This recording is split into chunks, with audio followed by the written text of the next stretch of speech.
সবথেকে গুরুত্বপূর্ণ তত্ত্ব কোনটা? প্রথম হলো সময়। জন্ম থেকে মৃত্যু পর্যন্ত এই যে সময়, এটাই তো হলো জীবন। দ্বিতীয় হলো জীবন, যাতে আমরা সময়ের সদ্ব্যবহার করি, শ্রেষ্ঠ থেকে শ্রেষ্ঠতর কাজ করার চেষ্টা করি। বহু বছরের এই পরম্পরা, এই সংস্কৃতিকে এগিয়ে নিয়ে যাওয়ার চেষ্টা করি। এই সংসারে আমরা অংশগ্রহণ করতে চেষ্টা করি। তৃতীয় হলো ধন, সেই ধন যা প্রত্যেক ব্যক্তি অর্জন করতে চেষ্টা করেন। এবার এই তিনটি তত্ত্বের মধ্যে একটা সামঞ্জস্য আছে, সমান ব্যাপার আছে। সে ধনই হোক বা সময় হোক বা হোক জীবন। আর সেই সমান ব্যাপার হলো যে যদি আপনি এটা গণনা করতে থাকেন তাহলে তা কমতে থাকে, যদি আপনি এটা ব্যবহার করেন তাহলে তা বাড়তে থাকে। একে সংগঠিত করে রাখতে চেষ্টা করলে এ হাত থেকে ফসকে যায়, কিন্তু যদি আপনি একে সামলে রাখতে শিখে যান তাহলে এমন কাজ করবেন যাতে সংসারের সাথে সাথে পরবর্তী প্রজন্ম লাভবান হবে। যদি কিছু শিখতে চান তাহলে সামলাতে শিখুন, গণনা করা বা সংগঠিত করা নয়। আসুন আর আমার সাথে ভালোবেসে বলুন, রাধা রাধা। এই জীবনে আমাদের দুজন সঙ্গী, এক হলো অন্ধকার আর এক হলো প্রকাশ। এবার যখন এই অন্ধকারে আমরা প্রদীপ জ্বালাই, সেই প্রকাশের জন্য অন্ধকার আমাদের উপর রুষ্ট হয়ে চলে যায়। এবার যদি অন্ধকারকে খুশি করতে যাও তাহলে প্রকাশ আমাদের উপর রুষ্ট হয়ে চলে যায়। এ হলো ঠিক সেই পরিস্থিতি যে আমাদের দুই বন্ধু, তাদের মধ্যে সদ্ভাব নেই। যদি কোনো একজনের মান ভাঙাতে বা খুশি করতে যাও তাহলে দ্বিতীয়জন অবশ্যই রুষ্ট হয়। সেই অবস্থায় আপনাকে বোঝদারের মতো কাজ করতে হবে যে কখন কাকে সমর্থন করতে হবে, কখন কার সাথে চলতে হবে। যদি পারেন তাহলে সকলকে একসাথে নিয়ে চলবেন। যদি কোনো মানুষের মধ্যে বনিবনা না হয় তাহলে তাদের মধ্যে সামঞ্জস্য বজায় রেখে সংসারের রীতিনীতির চক্র চালিত করা, এটাই তো হলো মনুষ্য জীবন। এবার এটা কিভাবে করা সম্ভব? শুধুমাত্র প্রেমের দ্বারা। তাহলে এইভাবেই সবাইকে প্রেমের দ্বারা বেঁধে রাখুন আর আমার সাথে ভালোবেসে বলুন, রাধা রাধা। কিছু মানুষ বড়ই বিচিত্র হন, এমন ভাবে জীবনযাপন করেন যেন তাদের কোনোদিন মৃত্যুই হবে না। নিজেদের অহংকারের বশে একটা কথা ভুলে যান যে যতই তারা নিঃশ্বাস নিচ্ছেন, যতই তারা জীবনযাপন করছেন, ততই তারা মৃত্যুর দিকে এগিয়ে চলেছেন। কারণ আমাদের এই জীবন তার নিঃশ্বাসের উপর নির্ভরশীল। নিঃশ্বাস চলছে মানে জীবন চলছে। নিঃশ্বাস যদি থেমে যায় তাহলে জীবনও থেমে যাবে। আমাদের জীবনের প্রদীপ যে কোনো মুহূর্তে নিভে যেতে পারে, আর কত সময় বাকি রয়েছে সেই বিষয়ে আমাদের কোনো ধারণাই নেই। তাই যে মুহূর্ত আমরা এখন যাপন করছি সেটার সদ্ব্যবহার করে নেওয়া যাক, কোনো শুভ কর্ম করে নেওয়া যাক, এমন কোনো কর্ম যার দ্বারা আমাদের ব্যক্তিত্বতে এমন এক চমক আসে যে আমাদের মৃত্যুর পরেও এই সংসার আমাদের চিরস্মরণীয় করে। কারণ একটা কথা ঠিক, মৃত্যু হলো একটা অটল সত্য, তাকে মেনে নিতেই হবে, স্মরণীয় করে রাখতেই হবে। যে সময় আছে তার সদ্ব্যবহার করুন আর আমার সাথে ভালোবেসে বলুন, রাধা রাধা। এই সংসারের সব থেকে বড় সুখ কি? কেউ বলবেন নিজের লক্ষ্য প্রাপ্ত করা, কেউ বলবেন ধন উপার্জন করা, কেউ বলবেন নিদ্রাই সব থেকে বড় সুখ, কেউ বলবেন রাজ্য লাভ করা, আবার কেউ বলবেন মাতার হাত থেকে খাবার খাওয়া, আদি ইত্যাদি। কিন্তু যদি সত্যি কথা বলি, এই সংসারের সব থেকে বড় সুখ হলো সেবা করা, কখনো কাউকে সেবা করে দেখুন। এই সেবা দ্বারা অন্য কোনো মানুষের আশীর্বাদ লাভ করাতেই সুখ রয়েছে। আপনার সেবা ভাব দ্বারা যখন কোনো মানুষ নিজের অন্তরাত্মা থেকে আপনাকে আশীর্বাদ করে, তার থেকে বড় সুখ আর কিছুই নেই। কারণ প্রত্যেক মানুষের মধ্যে ঈশ্বর বাস করেন।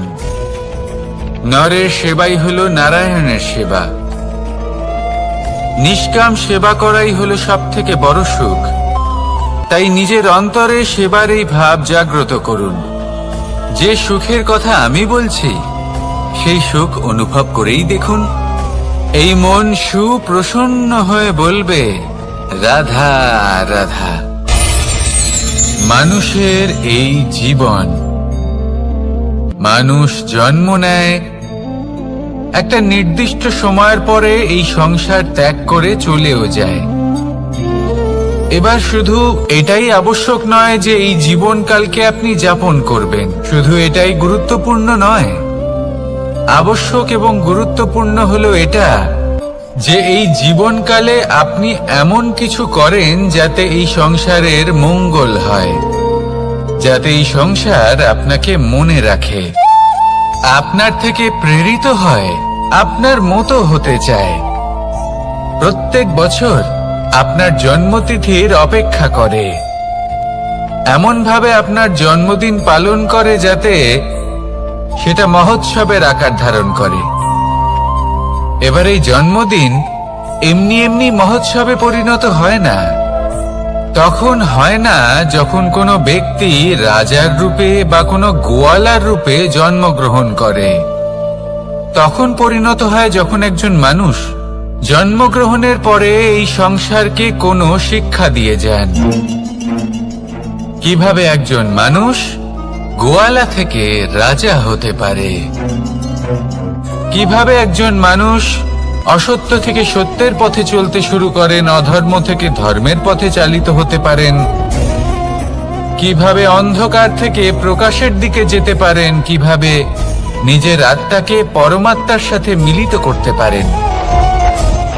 তা সে রামনবমী হোক বা জন্মাষ্টমী হোক, তাদের জীবনের সাথে জড়িত প্রত্যেক মুহূর্ত একটা পরবের আকার ধারণ করে। তাহলে আপনিও এইভাবে নিজের জীবন যাপন করতে থাকুন। এই সংসারে শুধু ভালোবাসা বিতরণ করুন, কিছুটা এমন ভাবে বিতরণ করুন যাতে আপনি এই সংসার থেকে চলে যাওয়ার পরেও এই সংসারে আপনি শুধুই ভালোবাসা বিতরণ করতে পারেন। যদি আপনি এরকম করেন, সংসারকে প্রেরণা দেন, তাহলে আপনার জীবনও রাধা কৃষ্ণের প্রেমের মতোই অলৌকিক এবং দৈব হয়ে উঠবে। আসুন আর আমার সাথে ভালোবেসে বলুন, রাধা রাধা। আপনি এটা শুনে থাকবেন যে ছোট্ট একটা বালক, সে ঈশ্বরের প্রতিরূপ হয়। কিন্তু এমন কেন বলা হয় তা কি আপনি কখনো ভেবে দেখেছেন? আমি আপনাকে বলছি, কোন একটা ছোট্ট বালককে দেখুন, সে কি করে? সকলকে সমান চোখে দেখে। ওর মনে না কোনো ছলনা রয়েছে, না কোনো কপটতা, না অহংকার রয়েছে, আর না কোনো বিষয় নিয়ে কোনো চিন্তা। সকলকে সে সমান চোখে দেখে আর নিজের মধ্যেই প্রসন্ন থাকে, সকল বিকার থেকে মুক্ত। এগুলোই তো সেই গুণ সেই বালকের মধ্যে, যা হলো ঈশ্বর স্বরূপ। এবার ভেবে দেখুন, যদি প্রত্যেকটা মানুষ এই ছোট বালকের মতো সেই সব গুণ নিজের মধ্যে জাগ্রত করে তোলে, তাহলে কি হবে? তারাও ঈশ্বর তুল্য হয়ে উঠবে। তাই আপনিও এটাই করুন, নিজের মনকে বিকার মুক্ত করুন সেই ছোট্ট বালকের মতো। মনের মধ্যে না কোনো চিন্তা রাখবেন, না মোহ, না ক্রোধ, না কোনো রকমের ছলনা বা কপটতা। সবাইকে সমান চোখে দেখুন আর নিজের মনেই প্রসন্ন থাকতে শিখুন। এই মন প্রেমময় হয়ে বলবে, রাধা রাধা। মানুষের জীবন বড়ই বিচিত্র হয়। যেই মুহূর্তে জন্ম নেয় একটা প্রতিস্পর্ধায় প্রবেশ করতে থাকে। মানুষ জন্ম নেয় আর প্রতিস্পর্ধা শুরু হয়ে যায় ভাই এবং বোনের মধ্যে সর্বশ্রেষ্ঠ হবার, সবার থেকে এগিয়ে থাকার। তারপরে সে যায় গুরুকুলে, নিজের বন্ধুদের মধ্যে সর্বশ্রেষ্ঠ হওয়ার প্রতিস্পর্ধা শুরু হয়। এবার সেখান থেকে বাইরে বেরিয়ে সংসার জীবনে প্রবেশ করে ধন উপার্জনের প্রতিস্পর্ধা শুরু হয়। তা সে যুদ্ধই হোক বা কলা হোক, এই প্রতিস্পর্ধা কখনোই আমাদের পিছু ছাড়ে না। তাই যদি প্রতিস্পর্ধা করতেই হয়, তাহলে আমরা মানুষকে সাহায্য করার প্রতিস্পর্ধা কেন করব না? এমন এক প্রতিস্পর্ধা যাতে যে কেউ জিতুক বা যে কেউ হারুক না কেন, লাভ সকলের হবে।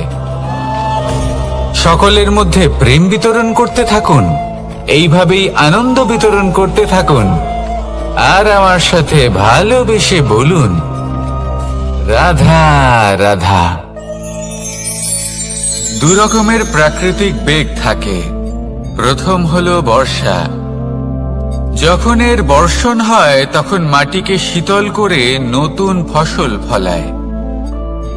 আর দ্বিতীয় হয় পবন, যা আমাদের সর্বদা শ্বাসবায়ু প্রদান করে। অশান্ত এই মনকে শান্তি প্রদান করে, এই ক্লান্ত শরীরে স্ফূর্তি প্রদান করে। আমাদের জীবনে যত আবেগ আছে তা হয় বর্ষার মতো হওয়া উচিত, নয় হওয়া উচিত পবনের মতো। ক্রোধ, মতভেদ, বিবাদ, এগুলো হওয়া উচিত বর্ষার মতো। অর্থাৎ কিছু সময় পরে যেন এরা নিজে থেকেই ছিন্ন ভিন্ন হয়ে চলে যায়।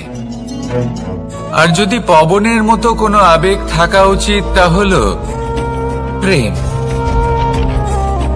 যা সর্বদা শ্বাসবায়ু প্রদান করে, সবসময় সাথে থাকে। একে আমরা অনুভব করতে পারি না, কিন্তু এ আমাদের অনুভব করার জন্য প্রাণবায়ু প্রদান করে। আর যখন চক্রবাতের মতো সে ভয়ঙ্কর হয়ে ওঠে, তখন সমগ্র সংসার বদলে দেয়। এর সারমর্ম একটাই, শক্তি। মতভেদ, ক্রোধ, বিবাদের মধ্যে নেই। শক্তি যদি থাকে, তা আছে প্রেমের মধ্যে। তাই এই প্রেমকে মনের মধ্যে রাখুন আর আমার সাথে বলুন, রাধা রাধা। প্রত্যেকটা মানুষ আলাদা হয় আর অত্যন্ত বিশেষ হয়। প্রত্যেক মানুষ ভিন্ন ভিন্ন পরিবেশে পালিত হয়, বড় হয়। প্রত্যেকের নিজস্ব চিন্তা ভাবনা থাকে, নিজস্ব বিচারধারা থাকে। যখন অনেক ভিন্ন বিচারধারা একত্রিত হয়ে যায়, তখন শুরু হয় বিবাদ। এবার এই বিবাদের সময় আপনি দেখবেন, দুই ব্যক্তি যাদের মধ্যে এই বিবাদ হচ্ছে, সবসময় এটা প্রমাণ করতে চান যে তার সামনের ব্যক্তি এবং তার ভাবনা, তার বিচারধারা বা তার বক্তব্য হলো অনুচিত।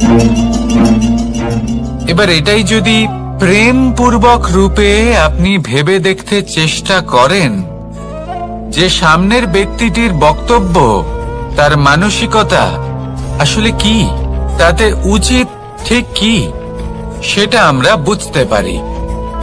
একদিকে হলো এই বিবাদ, যা আপনাকে সামনের ব্যক্তিটিকে অনুচিত প্রমাণ করতে বাধ্য করে।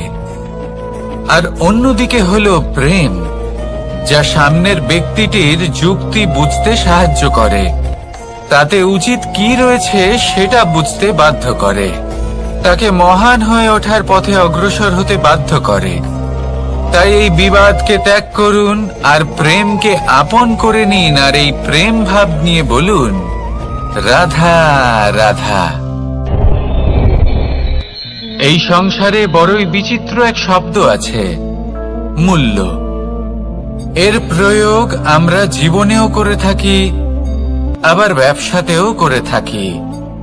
একজন উদ্যোগপতি সবসময় বলেন, ব্যবসার মূল্য সবসময় উচ্চমান হওয়া উচিত, তাতে লাভ বেশি।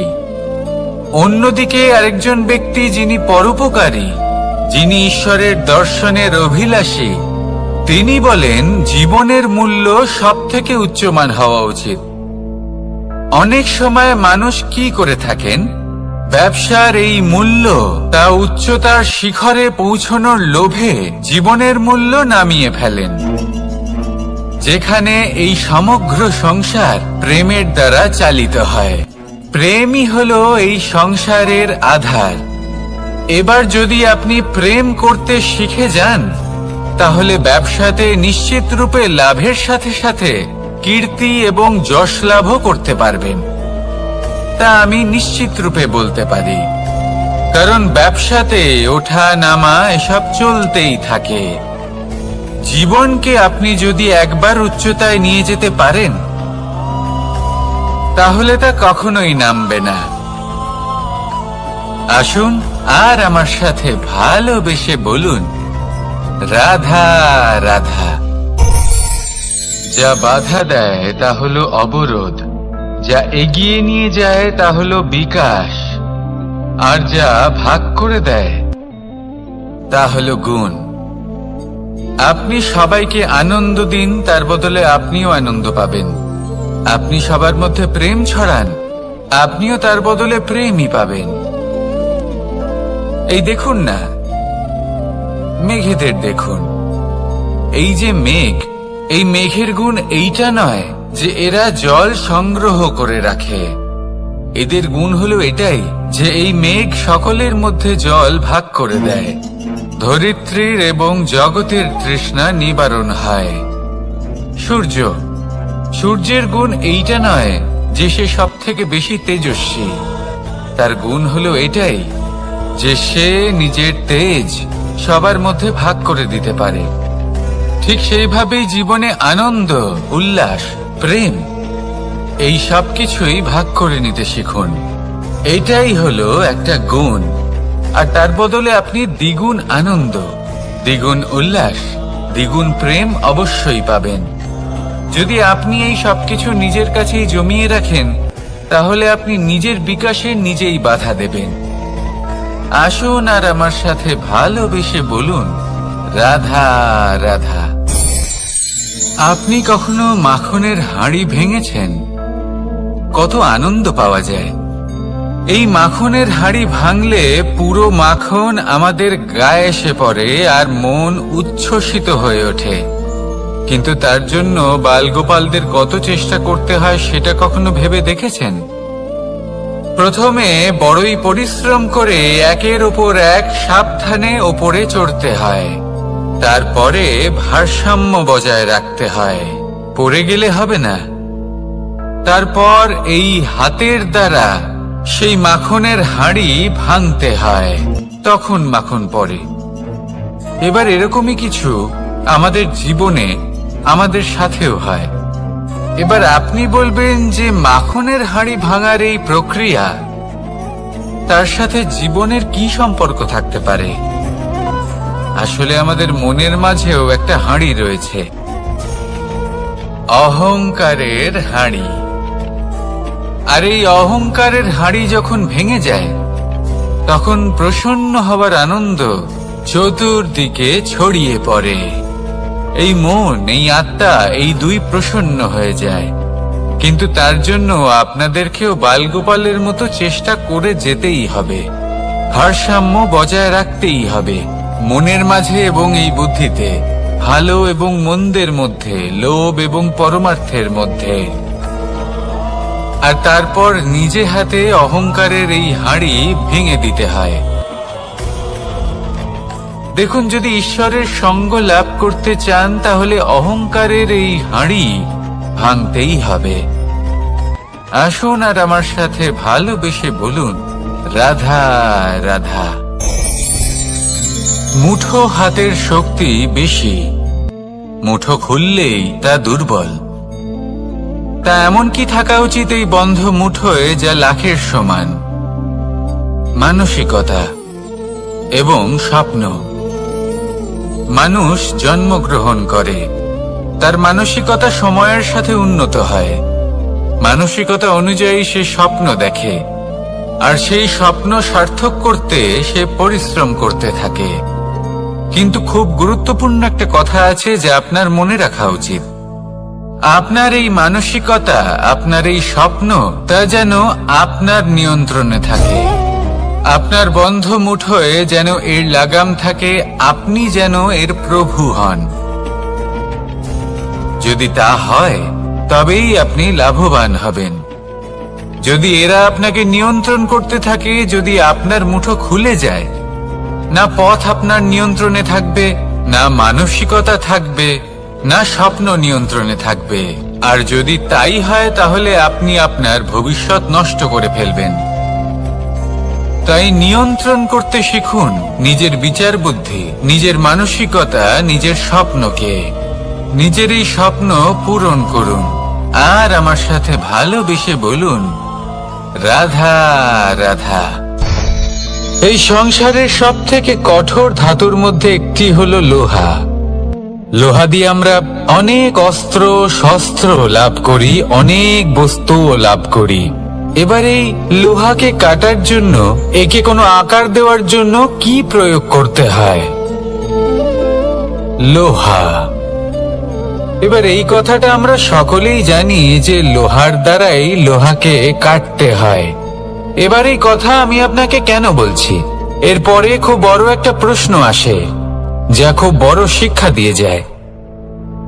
এটা কেন হয় যে আমরা একটা লোহা দিয়ে একটা লোহাতে আঘাত করছি, কিন্তু যে লোহা দ্বারা আঘাত করছি তার আকার বদলাচ্ছে না, যার ওপর প্রহার করছি তার আকার বদলাচ্ছে? এতে পার্থক্যটা কোথায়? পার্থক্য হলো তাপমাত্রার। দেখুন, যে লোহাকে আমরা কাটতে চাই তার তাপমাত্রা বাড়াতে হয়, তাকে গরম করতে হয়। আর যে লোহা দ্বারা আমরা আঘাত করতে চলেছি সেই লোহা আমাদের ঠান্ডা রাখতে হয়। অর্থাৎ ঠান্ডা লোহা গরম লোহাকে কেটে দেয়। এবার এই শিক্ষা কি আমাদের জীবনে যথেষ্ট নয়? আমাদের জীবনে অনেক সমস্যা আসতে পারে, কিন্তু আমাদের এই বিষয়ে বিশেষ খেয়াল রাখতে হবে যে আমাদের মনকে আমরা যেন ঠান্ডা রাখি, এই মস্তিষ্ককে শান্ত রাখতে হবে। যদি আমরা ক্রোধ বা ঈর্ষার আগুনে জ্বলতে থাকি, বিদ্বেষের আগুনে জ্বলতে থাকি, তাহলে আমরাও সেই লোহার মতোই হয়ে যাব যার তাপমাত্রা অত্যন্ত বেশি। তখন যে কেউ এসে আমাদের বিচ্ছিন্ন করে চলে যাবে। মনে রাখবেন, যিনি যত বেশি স্থির বুদ্ধির অধিকারী, যিনি হলেন সব থেকে বেশি শান্ত, তিনি হলেন সব থেকে বেশি বলশালী। তাহলে শান্ত থাকুন আর আমার সাথে ভালোবেসে বলুন, রাধা রাধা। এই সমগ্র সংসারের সব থেকে গুরুত্বপূর্ণ ব্যক্তি কে? স্বয়ং আপনি। নিজের জন্য তো বটেই, তাই না? কারণ যখন আপনি জন্মগ্রহণ করেন, নিজের চোখ খোলেন, এই সংসারে আসেন, তখনই তো এই সংসারকে আপনি দেখতে পান, অনুভব করতে পারেন। এখানকার আবেগ, এখানকার মানুষজন তখন থেকেই অনুভব করেন। যদি আপনি না থাকেন তাহলে এই সংসারের অস্তিত্ব আপনার কাছে শূন্যের সমান, তাই না? আপনি না থাকলে এই সংসারও আপনার কাছে নেই। এবার সবাই বলবেন যে এ তো সত্যি কথা, সেই অনুযায়ী তো আমার স্বার্থপর হওয়া উচিত, অহংকারী হওয়া উচিত, কারণ আমার কাছে আমি তো সবকিছু। দৃষ্টিভঙ্গি পাল্টে দেখুন, আপনার কাছে সব থেকে বেশি গুরুত্বপূর্ণ ব্যক্তি কে? আপনি নিজেই। সেই মানুষটি কেমন হওয়া উচিত একটু ভেবে দেখুন। সব সময় সকলকে সাহায্য করুন, একসাথে মিলে পরিশ্রম করুন, সাহায্য করুন অন্যদেরকে। এটা অতি আবশ্যক। এবং তার থেকেও বেশি গুরুত্বপূর্ণ হলো এটাই যে আপনার মনে যেন কখনো এই বিষয়ে ভয় না থাকে যে আমি আমার প্রিয়জনদের, আমার কাছের মানুষগুলিকে হারিয়ে ফেলব। এই ভয় কখনোই মনের মধ্যে থাকা উচিত নয়। যদি ভয় থাকে তাহলে থাকুক এই বিষয়ে যে সকল মানুষ আমার জীবন থেকে, আমার থেকে দূরে চলে যাচ্ছেন, তাদের বাধা দিতে দিতে আমি যেন নিজেকেই না হারিয়ে ফেলি, নিজের অস্তিত্বকেই না হারিয়ে ফেলি, নিজের ব্যক্তিত্বকে, নিজের বিচারধারাকে। নিজের করুণার শক্তি না হারাই, তাহলে এই ভয় ত্যাগ করুন আর আমার সাথে ভালোবেসে বলুন, রাধা রাধা। মানুষের দুটো রূপ রয়েছে, এক আমাদের এই মুখ যা শুধুই চোখে দেখা যায়, আর দ্বিতীয় আমাদের এই মন যা শুধুমাত্র অন্তরাত্মা দ্বারা দেখা যায়। এবার আমাদের এই মুখ তা ঈশ্বর সকলকেই আগে থেকেই প্রদান করেছেন, কিন্তু এই মন কেমন হবে তা আমাদের জীবনের অনুভূতি এবং আমাদের জীবনের লক্ষ্য এগুলি সুনিশ্চিত করে। অর্থাৎ নেত্র দিয়ে দেখা যায় আমাদের এই মুখ, তা শুধুই এই কারণে প্রয়োজন যাতে সংসার আমাদের দেখতে পায়, আমাদের চিনতে পারে। কিন্তু যদি এই সংসারে আপনি প্রকৃত অর্থে মান সম্মান লাভ করতে চান, তাহলে নিজের অন্তরাত্মাকে আপনাকে বিকশিত করতেই হবে। দেখুন, কথায় আছে এই যে অসুর, তা শারীরিকভাবে উপস্থিত নয়, তা মনের মধ্যে থাকে। যদি এই মন থেকে অসুরকে বের করে দেওয়া যায়, তাহলে শরীরে তা উপস্থিত থাকবেই না। তাই মনকে শুদ্ধ করুন আর আমার সাথে ভালোবেসে বলুন, রাধা রাধা। প্রয়াস, পরিশ্রম, এই শব্দগুলি শুনতে হয়তো ছোট মনে হয়, কিন্তু এর মূল্য অনেকটাই অধিক। এবার প্রয়াসও কিন্তু দুই ধরনের হয়। একটা প্রয়াস তাই যা আমরা নিজের মন থেকে, অন্তর থেকে সমগ্র শক্তি দিয়ে করার চেষ্টা করি। এবারে এই প্রয়াস প্রচেষ্টার নামান্তর। কিছু প্রয়াস এমনও হয় যেমন দ্রুতক্রীড়া খেলা।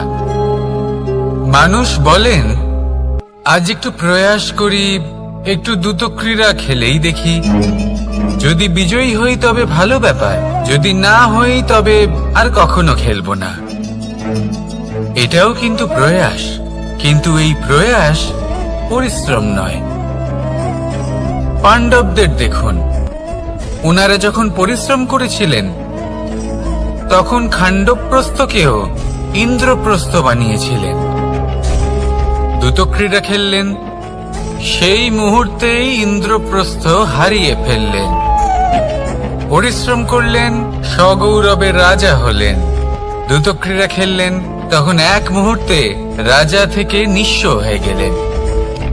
সারমর্ম এটাই যে দ্রুতক্রীড়া কখনো কখনো আপনার মিত্র হতে পারে, কখনো সে আপনাকে বিজয়ী করতে পারে, কিন্তু প্রয়াস এবং পরিশ্রম যখন একসাথে মিলিত হয় তখন তা সর্বদাই আপনার সাথে থাকে। প্রয়াস করতে থাকুন, পরিশ্রম করতে থাকুন, আর আমার সাথে ভালোবেসে বলুন, রাধা রাধা। মানুষ কখনো কখনো সময়কে নিয়ন্ত্রণ করতে চেষ্টা করে, কখনো কখনো সময়ের গুরুত্ব বুঝতে পারে না। এটা ভাবে যে এই কিছু মুহূর্ত কেটে যাক, একে অতিবাহিত করি, তাহলে কি বা হবে, কয়েকটা মুহূর্ত মাত্র। কিন্তু তা নয়। আজকের একটা মুহূর্ত ভবিষ্যতের অনেক বড় পরিবর্তনের ভিত হতে পারে। আজকের একটা মুহূর্ত আপনার ভবিষ্যৎকে উজ্জ্বল করে তুলতে পারে। সেই জন্য ছোট ছোট মুহূর্তগুলিকে অদেখা করবেন না। সময়কে কাজে লাগান, পূর্ণরূপে কাজে লাগান। এবার যদি আপনি কাউকে সাহায্য করতে চান আর সেই কারণেই যদি থেমে থাকেন, তাহলে ঠিক আছে, কারণ আপনি কাউকে সাহায্য করে তার জীবনকে আরো ভালো করে তুলতে চাইছেন, আরো শ্রেষ্ঠ করতে চাইছেন। এই পুণ্য, এই কর্ম ফিরে আপনার কাছেই আসবে আর আপনার জীবনকে শুভ করে তুলবে। কিন্তু যদি আপনি আলস্যের কারণে থেমে থাকেন এবং কিছুই না করেন, সময় নষ্ট করেন, তাহলে কিন্তু একটাই ঘটনা ঘটবে, আপনার ভবিষ্যৎ বিপদগ্রস্ত হয়ে পড়বে, আর কিছুই নয়। সেই জন্য এটা বোঝা প্রয়োজন যে কখন থামতে হবে এবং কেন থামতে হবে। যদি আপনার থামার কারণ এবং সময় অনুচিত হয়ে থাকে, তাহলে আপনার ভবিষ্যৎ কখনোই উচিত হতে পারে না। সেই জন্য সময়কে সম্মান করুন আর পূর্ণ ব্যবহার করতে শিখুন। আর আমার সাথে ভালোবেসে বলুন, রাধা রাধা। জীবনে সবসময় সেটা হয় না যা আমরা চাই, তেমন ভাবে হয় না যেমন ভাবে আমরা চাই। এবার তাতে আমরা দুঃখ পাই, নিরাশ হয়ে পড়ি, ভাগ্যকে দোষ দিই অথবা অন্য কাউকে বা নিজেকে। কিন্তু সত্যটা কি সেটা আমাদের জানতে হবে। এই সংসার নির্মিত হয়েছে পাহাড় দ্বারা এবং পাথর দ্বারা, তাই প্রত্যেক স্থানে ছোট ছোট ছোট ছোট নুড়ি পাথর তো অবশ্যই থাকবে। এগুলো এড়িয়ে যাওয়া সম্ভব নয়, আর এই কথাটা আমরা সকলে জানি। এবার এইভাবেই আমাদের জীবনে নানান রকমের সমস্যা লেগেই থাকে। এর হাত থেকে কোনোভাবেই নিস্তার পাওয়া সম্ভব নয়। একটা সমস্যা এড়াতে যান, দ্বিতীয় চলে আসবে, দ্বিতীয় সমস্যা এড়াতে যান, তৃতীয় চলে আসবে। কিন্তু সমস্যা জীবনে থাকবেই, আর আপনাকে সাহায্য করার জন্যই থাকবে কোনো না কোনো রূপে। আপনার চারপাশে পাথর আছে, এটা আপনার উপর নির্ভরশীল আপনি কি করবেন, কোন পথে অগ্রসর হবেন এবং কিভাবে অগ্রসর হবেন। এবার দেখুন, এটা তো সবসময় সম্ভব নয় যে আপনার পদতলে ফুলের চাদর থাকবে, এটা তো অসম্ভব। সেই জন্য উচিত এটাই হবে যে আপনি পাদুকা পরিধান করে জীবনে অগ্রসর হন। এর সারমর্ম এটাই, যখনই জীবনে সমস্যা আসবে দৃঢ় হয়ে সম্মুখীন হন এবং এটা বোঝার চেষ্টা করুন যে এই সমস্যা জীবনে কেন এলো, কি শিক্ষা দিয়ে গেল। আপনার মধ্যে দোষ অবশ্যই থাকবে, তাকে গুণে পরিবর্তিত করুন। এই জীবন আরো বেশি সহজ সরল হবে এবং প্রসন্ন হয়ে বলবে, রাধা রাধা। অনেক মানুষ আমাকে এসে বলেন যে কানাই, তোমার কথাগুলি তো আর কি বা বলি, তোমার কথা কি থেকে কি করে ফেলতে পারে, অসম্ভবকে সম্ভব করে ফেলতে পারে। এত শক্তি তোমার কথাতেই রয়েছে, তো অন্য কিছু করার কোনো প্রয়োজনই কোথায়? এবার ওনারা এই কথাটা বুঝতে পারেন না যে জ্ঞান শুধুমাত্র শব্দের সমন্বয় মাত্র, কিন্তু এর অর্থ কি সেটা জানার জন্য অনুভব করা প্রয়োজনীয়, সেই পথে চলা প্রয়োজনীয়। এই অভিজ্ঞতাই আপনাকে অর্থ বুঝিয়ে দেবে। ঠিক যেমন তুমি কর্ম করতে থাকো, ফলের চিন্তা করো না, এটা শুধুই শব্দ। এর সারমর্মটা কি, এর অর্থ কি সেটা বোঝার জন্য সেই পথে আপনাকে অগ্রসর হতেই হবে, সেটা যাপন করতে হবে, কর্ম করতে হবে নিরন্তর। এটা ভাবলে হবে না যে আমি কি আমার কর্মের ফল আদৌ পাবো কিনা, তবেই আপনি এই কথার অর্থ বুঝতে পারবেন। কখনো ভেবে দেখবেন, আমাদের বাড়িতে যারা জ্যেষ্ঠ আছেন, বড় আছেন, আমরা তাদের পুজো করি, তাদের সেবা করি, আমরা তাদের চরণ স্পর্শ করি। কেন?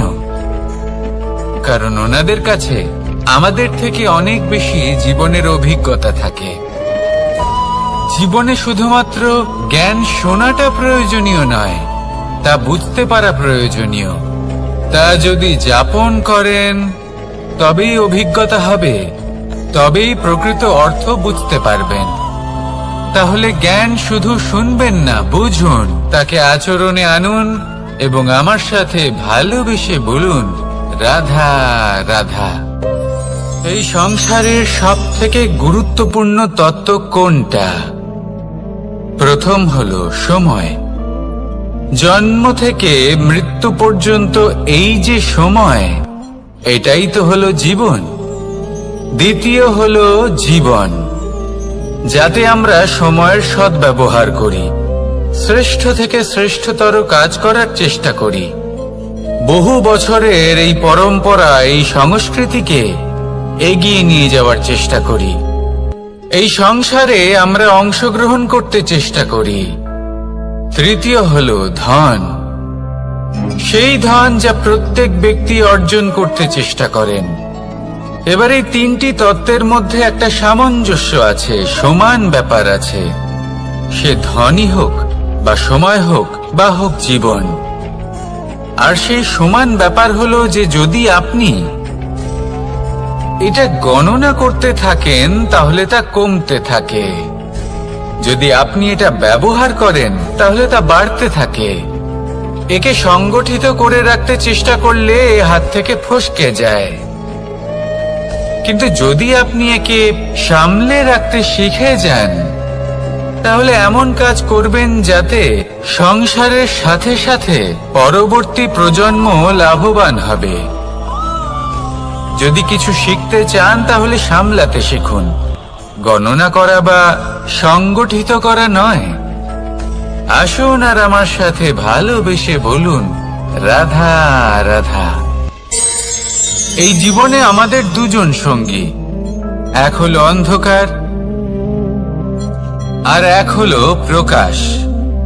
এবার যখন এই অন্ধকারে আমরা প্রদীপ জ্বালাই, সেই প্রকাশের জন্য অন্ধকার আমাদের উপর রুষ্ট হয়ে চলে যায়। এবার যদি অন্ধকারকে খুশি করতে যাও তাহলে প্রকাশ আমাদের উপর রুষ্ট হয়ে চলে যায়। এ হলো ঠিক সেই পরিস্থিতি যে আমাদের দুই বন্ধু, তাদের মধ্যে সদ্ভাব নেই। যদি কোনো একজনের মান ভাঙাতে বা খুশি করতে যাও তাহলে দ্বিতীয়জন অবশ্যই রুষ্ট হয়। সেই অবস্থায় আপনাকে বোঝদারের মতো কাজ করতে হবে যে কখন কাকে সমর্থন করতে হবে, কখন কার সাথে চলতে হবে। যদি পারেন তাহলে সকলকে একসাথে নিয়ে চলবেন। যদি কোনো মানুষের মধ্যে বনিবনা না হয় তাহলে তাদের মধ্যে সামঞ্জস্য বজায় রেখে সংসারের রীতিনীতির চক্র চালিত করা, এটাই তো হলো মনুষ্য জীবন। এবার এটা কিভাবে করা সম্ভব? শুধুমাত্র প্রেমের দ্বারা। তাহলে এইভাবেই সবাইকে প্রেমের দ্বারা বেঁধে রাখুন আর আমার সাথে ভালোবেসে বলুন, রাধা রাধা। কিছু মানুষ বড়ই বিচিত্র হন, এমন ভাবে জীবনযাপন করেন যেন তাদের কোনোদিন মৃত্যুই হবে না। নিজেদের অহংকারের বশে একটা কথা ভুলে যান যে যতই তারা নিঃশ্বাস নিচ্ছেন, যতই তারা জীবনযাপন করছেন, ততই তারা মৃত্যুর দিকে এগিয়ে চলেছেন। কারণ আমাদের এই জীবন তার নিঃশ্বাসের ওপর নির্ভরশীল। নিঃশ্বাস চলছে মানে জীবন চলছে। নিঃশ্বাস যদি থেমে যায় তাহলে জীবনও থেমে যাবে। আমাদের জীবনের প্রদীপ যে কোনো মুহূর্তে নিভে যেতে পারে, আর কত সময় বাকি রয়েছে সেই বিষয়ে আমাদের কোনো ধারণাই নেই। তাই যে মুহূর্ত আমরা এখন যাপন করছি সেটার সদ্ব্যবহার করে নেওয়া যাক, কোনো শুভ কর্ম করে নেওয়া যাক, এমন কোনো কর্ম যার দ্বারা আমাদের ব্যক্তিত্বতে এমন এক চমক আসে যে আমাদের মৃত্যুর পরেও এই সংসার আমাদের চিরস্মরণীয় করে। কারণ একটা কথা ঠিক, মৃত্যু হলো একটা অটল সত্য, তাকে মেনে নিতেই হবে, স্মরণীয় করে রাখতেই হবে। যে সময় আছে তার সদ্ব্যবহার করুন আর আমার সাথে ভালোবেসে বলুন, রাধা রাধা। এই সংসারের সব থেকে বড় সুখ কি? কেউ বলবেন নিজের লক্ষ্য প্রাপ্ত করা, কেউ বলবেন ধন উপার্জন করা, কেউ বলবেন নিদ্রাই সব থেকে বড় সুখ, কেউ বলবেন রাজ্য লাভ করা, আবার কেউ বলবেন মাতার হাত থেকে খাবার খাওয়া, আদি ইত্যাদি। কিন্তু যদি সত্যি কথা বলি, এই সংসারের সব থেকে বড় সুখ হলো সেবা করা। কখনো কাউকে সেবা করে দেখুন।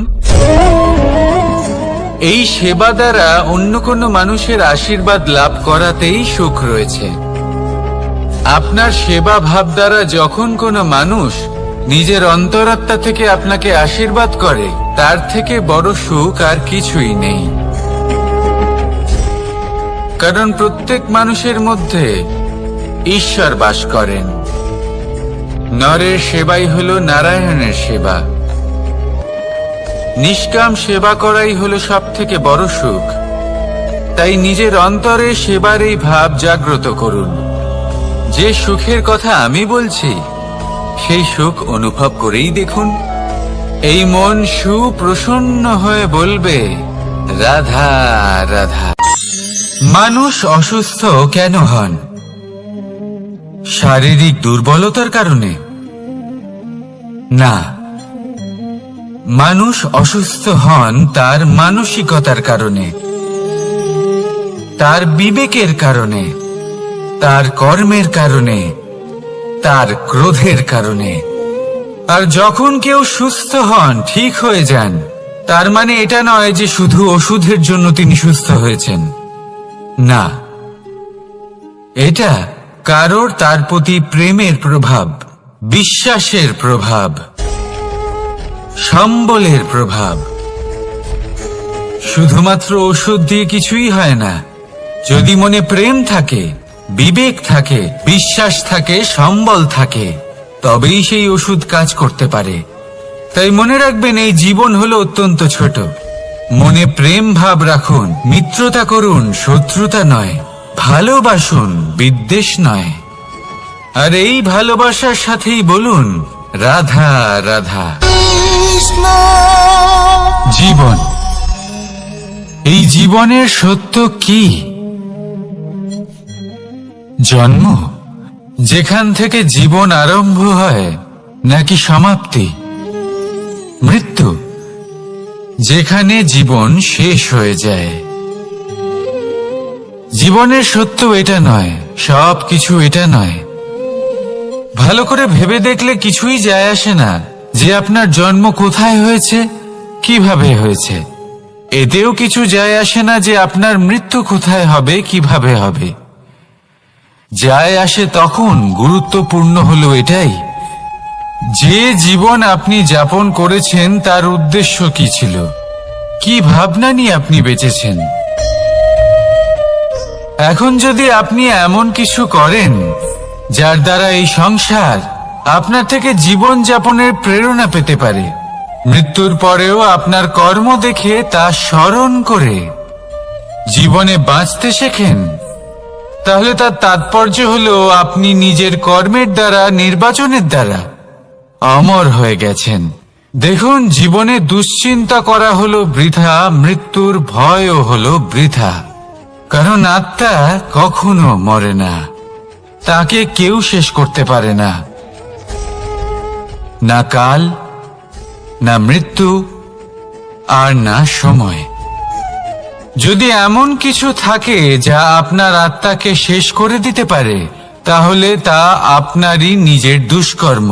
তাই এই যে জীবনকাল আপনার কাছে রয়েছে, তাতে শুধু শুভ কর্ম করুন, দুশ্চিন্তা করা ত্যাগ করুন। এমন কর্ম করুন যা দেখে সংসার উচিত পথে চলে আসবে, শুভ কর্ম করবে। যদি আপনার মৃত্যুর পরে সংসার আপনাকে স্মরণ করে শিক্ষা লাভ করে, উচিত পথে চলে, প্রেরিত হয়, তাহলে আপনিও অমর হয়ে যাবেন। আসুন আমার সাথে ভালোবেসে বলুন, রাধা রাধা। কথায় আছে, যা কিছু অন্তর থেকে নিঃসৃত হয় তা অশুভ হয় না। অশুভ হলো সেই বোধ, সেই ইচ্ছে যা অন্তর থেকে নিঃসৃত হলেও কখনোই বিবেকের দ্বারা পরখ করা হয় না। এমনই একটা অনুভূতি হলো ক্রোধ। এই ক্রোধ আপনার বিবেকই হরণ করে নেয়, আপনার করুণা হরণ করে নেয়। আপনি ভাবনা চিন্তা করার যোগ্যতাই হারিয়ে ফেলেন।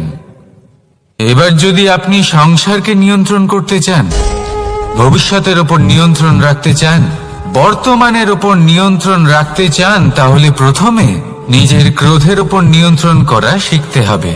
কারণ এই ক্রোধ আপনার বন্ধু নয়, এ আপনার শক্তি নয়, এ হলো আপনার দুর্বলতা। আর এটা শত্রুর শক্তি বাড়িয়ে তোলে, আর শেষ পর্যন্ত ক্ষতি আপনারই হয়। তাই এই ক্রোধকে নিজের নিয়ন্ত্রণে রাখুন। অশুভ মন্তব্য আপনা থেকেই অসফল হয়ে যাবে। আসুন আমার সাথে ভালোবেসে বলুন, রাধা রাধা।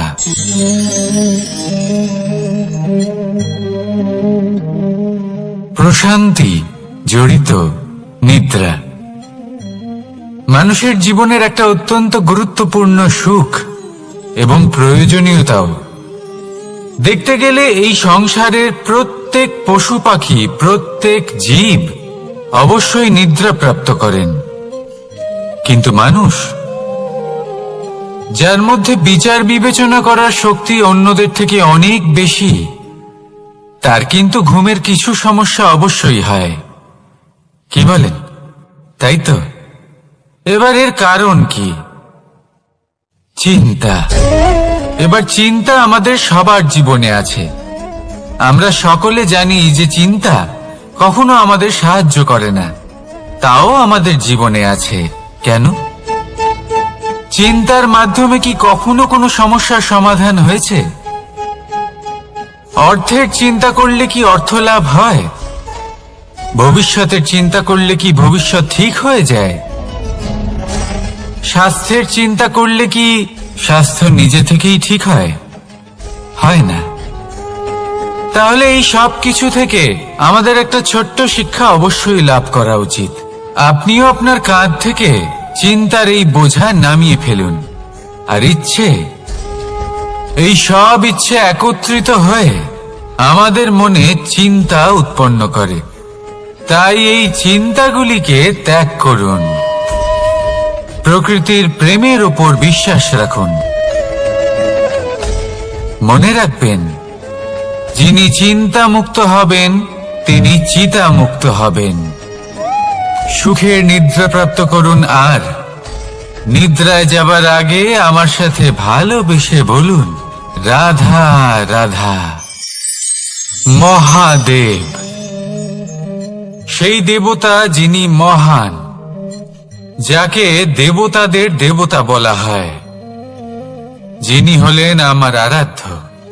কখনো আপনার মনে এই প্রশ্ন এসেছে যে শিবকেই কেন মহাদেব বলা হয়, অন্য কোনো দেবতাকে কেন বলা হয় না? সেই কারণ মহাদেবের মধ্যে, ওনার মধ্যে এমন এক বিশেষ গুণ রয়েছে যা অন্য কারোর নেই। তা হলো নিঃস্বার্থ হয়ে মানুষের সেবা করা। যদি প্রয়োজন পড়ে, যদি সৃষ্টির পথে বিনাশের কালো মেঘ ছেয়ে থাকে, তখন নিজের প্রাণের চিন্তা না করে হলাহল পান করার জন্য প্রস্তুত থাকেন মহাদেব। আর এই অদ্বিতীয় ত্যাগের জন্যই শিবকে মহাদেব বলে ডাকা হয়। এবার যদি কোনো মানুষও নিঃস্বার্থ ভাবনার দ্বারা নিজেকে অর্পণ করে দেয় এই জগতের কল্যাণের জন্য, মানুষের সেবার জন্য, তাহলে তিনিও মহাপুরুষ, মহামানব হতে পারেন। যদি কেউ অভুক্ত থাকেন, তাহলে নিজের থালা থেকে অর্ধেক খাবার তাকে দিয়ে দিন। যদি কেউ অসুস্থ হন, তাহলে তাকে সেবা করার, চিকিৎসা করার চেষ্টা করুন। এই জীবন শুধু নিজের জন্য নয়, অন্যদের প্রতি, সমস্ত সংসারের প্রতি উৎসর্গ করুন। যদি এইসব মানুষ শিখে যান, তাহলে তিনি মহাদেবের পথে অগ্রসর হতে পারেন। যদি মানুষ নিঃস্বার্থ ভাবনার দ্বারা এই সংসারের সেবা করতে শিখে যান, তাহলে তিনি নিশ্চিত রূপে মহামানব অবশ্যই হতে পারবেন। আসুন আমার সাথে ভালোবেসে বলুন, রাধা রাধা। স্বর্ণ, হিরে, মুক্ত, মানিক, এই সব কিছুকে আগে পাথর বলা হতো। তাহলে এমন কি হলো যে এদের রত্ন বলা হয়? আর রত্ন তা বাস্তবে আসলে কি? এটা হলো সেই পাথর যাকে আগে আগুনের তাপ সহ্য করতে হয়েছে, পরখ করা হয়েছে, যাচাই করা হয়েছে, এদের কাটার চেষ্টা করা হয়েছে, কিন্তু তারা কখনোই নষ্ট হয়নি, বরং তারা আরো উদ্ভাসিত হয়েছে, আরো উজ্জ্বল হয়েছে, এই সংসারে আরো প্রকাশ ছড়িয়ে দিয়েছে। সেই জন্য এরা হলো এত অমূল্য, সেই জন্য এরা হলো বহুমূল্য, সেই জন্য এদের রত্ন বলা হয়। এবার মানুষের কাছেও এই নির্বাচনের অধিকার রয়েছে যে আমরা শুধু পাথর হয়ে থাকব নাকি রত্ন হয়ে থাকব। কিভাবে? আমাদের জীবনেও অনেক সমস্যা রয়েছে, বাধা আছে, বিপত্তি আছে। আমরা সেই বাধার তাপে উত্তপ্ত হই, এই সমস্যা আমাদের কাটার চেষ্টা করে। অনেক মানুষ বিভিন্ন পরিস্থিতি আমাদের ভাঙার চেষ্টা করে, কিন্তু আমাদের নষ্ট হলে চলবে না। যেভাবে এই রত্ন সমস্যার সম্মুখীন হয়ে পাথর থেকে রত্ন হয়েছে, সেইভাবেই আমাদেরও আমাদের সমস্যার সম্মুখীন হয়ে রত্ন হয়ে উঠতে হবে। এই সংসারে প্রকাশের স্রোত হয়ে উঠতে হবে। তাহলে এটাই করুন আর আমার সাথে ভালোবেসে বলুন, রাধা রাধা। সংসারে সব থেকে বড় শক্তি আসলে কি? কেউ বলবেন শারীরিক শক্তি, কেউ বলবেন অস্ত্রের শক্তি, কেউ বলবেন জ্ঞানের শক্তি। ঠিক আছে, কিন্তু যদি আমি বলি সংসারের সব থেকে বড় শক্তি হলো শক্তি কোনো এক তথ্যের, আগে হ্যাঁ, তথ্য। এই তথ্য নিজেই কিন্তু খুব শক্তিশালী, অত্যন্ত শক্তিশালী অস্ত্র হলো এই তথ্য। আর সত্যি বলতে অনুচিত তথ্যের থেকে অনেক বেশি ঘাতক হলো অসম্পূর্ণ তথ্য। যেরকম আজ শাম্ব রুক্মির সাথে করেছে, ওকে অসম্পূর্ণ তথ্য দিয়েছে, তার ফলে বিনাশ হলো। যদি এইভাবেই আপনার কাছেও কোনো অসম্পূর্ণ তথ্য আসে, আর যদি আপনি তা পরখ না করে দেখেন, যাচাই না করে দেখেন, আর নিজের কর্ম করেন, তাহলে উত্থানের বদলে আপনি পতনের সম্মুখীন হবেন। বিকাশের বদলে আপনার বিনাশ হয়ে যাবে। মনে রাখবেন একটা অত্যন্ত গুরুত্বপূর্ণ কথা, সঠিক তথ্য পাওয়া সঠিক তথ্য দেওয়ার থেকে অনেক বেশি গুরুত্বপূর্ণ। আশা করি এই কথা আপনি বুঝেছেন। জীবনে যখনই কোনো তথ্য আপনি পাবেন, সেই বিষয়ে ভেবে দেখুন, পরখ করে দেখুন, যাচাই করুন, তারপর নিজের কর্ম করুন। আর আমার সাথে ভালোবেসে বলুন, রাধা রাধা। ধর্ম এবং প্রেম, এই দুই হলো একই মুদ্রার দুই পিঠ। যদি এদের মধ্যে কোনোটা নষ্ট হয়ে যায়, তাহলে দ্বিতীয়টাও থাকে না। কখনো ভেবেছেন এমন কেন হয়? তার জন্য আগে আপনাকে বুঝতে হবে যে ধর্ম আসলে কি। ধর্ম সেটাই যা এই সংসারের প্রত্যেক মানুষকে একে অপরের সাথে সুখ এবং শান্তিতে থাকতে প্রেরণা যোগায়। এই প্রেরণার আধার হলো প্রেম। প্রেম সেটাই যা আপনার মধ্যে অন্য কারোর প্রতি করুণাবোধ জাগিয়ে তোলে, সম্মান জাগিয়ে তোলে। এবার যদি প্রেম চলে যায়, তাহলে সবার আগে বিনাশ হবে সম্মান আর করুণাবোধের। এবার যেখানে না প্রেম রয়েছে, না সম্মান রয়েছে, না করুণা রয়েছে, সেখানে ধর্ম কিভাবে বাস করবে? অশুভ ইচ্ছে জাগ্রত হয়ে ওঠে, ক্রোধ জাগ্রত হয়ে ওঠে, অহংকার জাগ্রত হয়ে ওঠে, আর তারপর আরম্ভ হয় অধর্মের।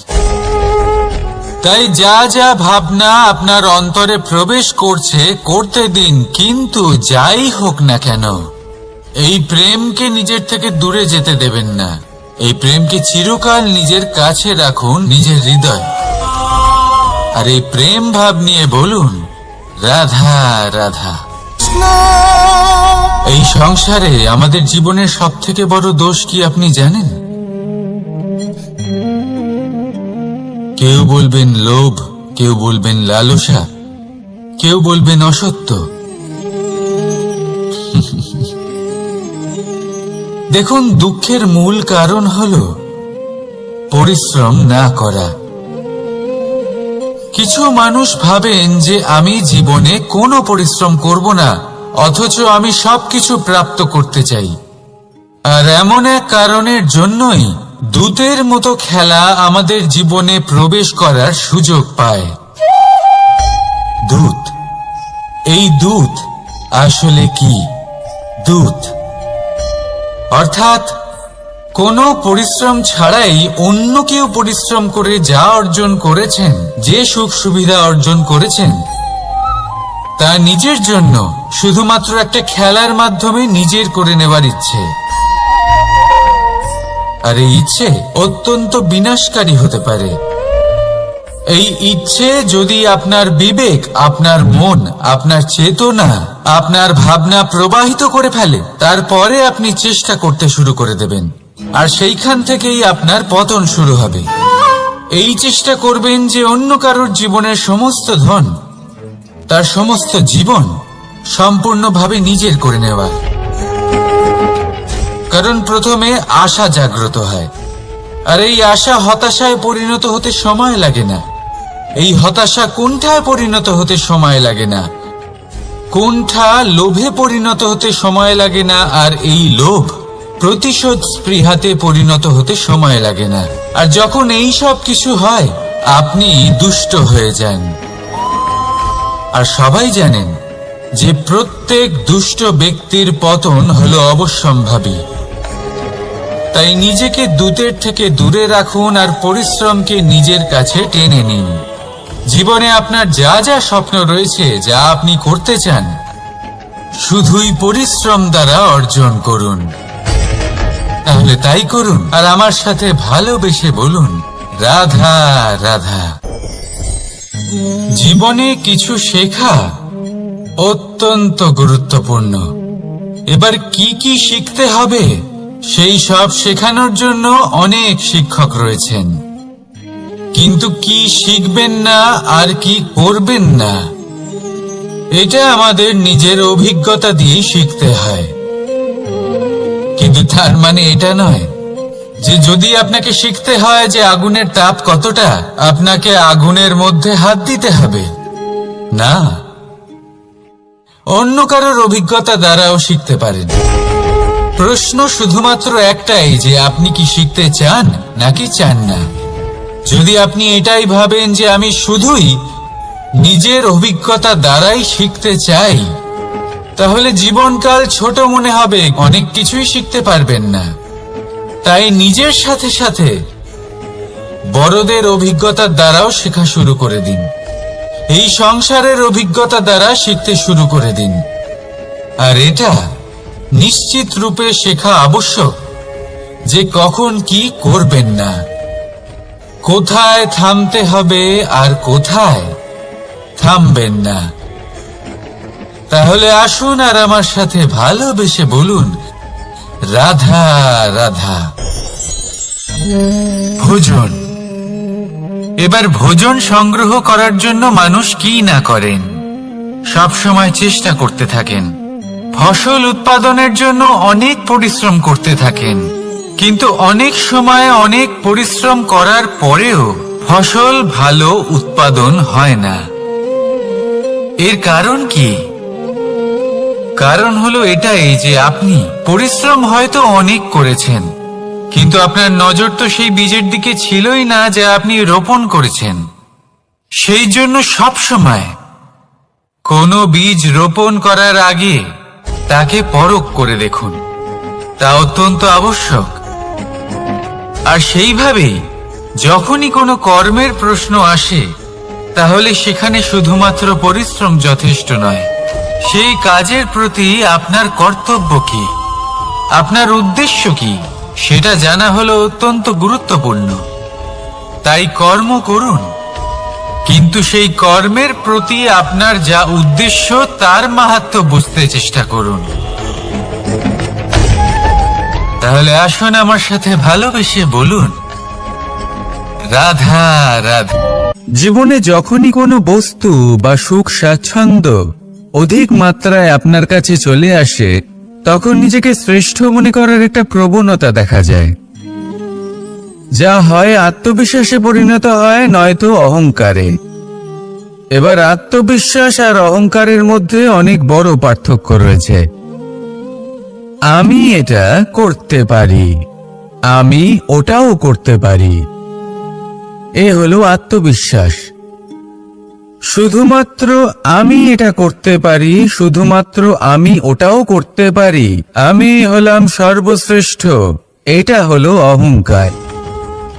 এবার এই অহংকারের ধ্বনি অনেক দূর প্রবাহিত হয়, আর এর প্রহার সর্বপ্রথম আপনাকে বিপর্যস্ত করে। এবার এই অহংকার এর বিপরীত শব্দ হলো বিনয়, অর্থাৎ নিজের ঊর্ধ্বে উঠে অন্যের বিষয়ে ভাবনা চিন্তা করা, সংসারের বিষয়ে ভাবা। এই বিনয়ী হবার চেষ্টা করুন, একের থেকে অনেক হওয়ার চেষ্টা করুন এবং একসাথে থাকার চেষ্টা করুন। নিশ্চিত রূপেই আপনি বিকাশের কারণ হবেন। মত্ততা থেকে নিজেকে দূরে রাখুন, অহংকার থেকে নিজেকে দূরে রাখুন। এই মন প্রসন্ন হয়ে বলবে, রাধা রাধা। কোনো এক বস্ত্রে যদি ছোট্ট একটা ছিদ্র উৎপন্ন হয়, আর যদি আমরা তার দিকে নজর না দিই, তাহলে সময়ের সাথে সমগ্র বস্ত্র ছিঁড়ে যায় আর কোনো কাজে আসে না।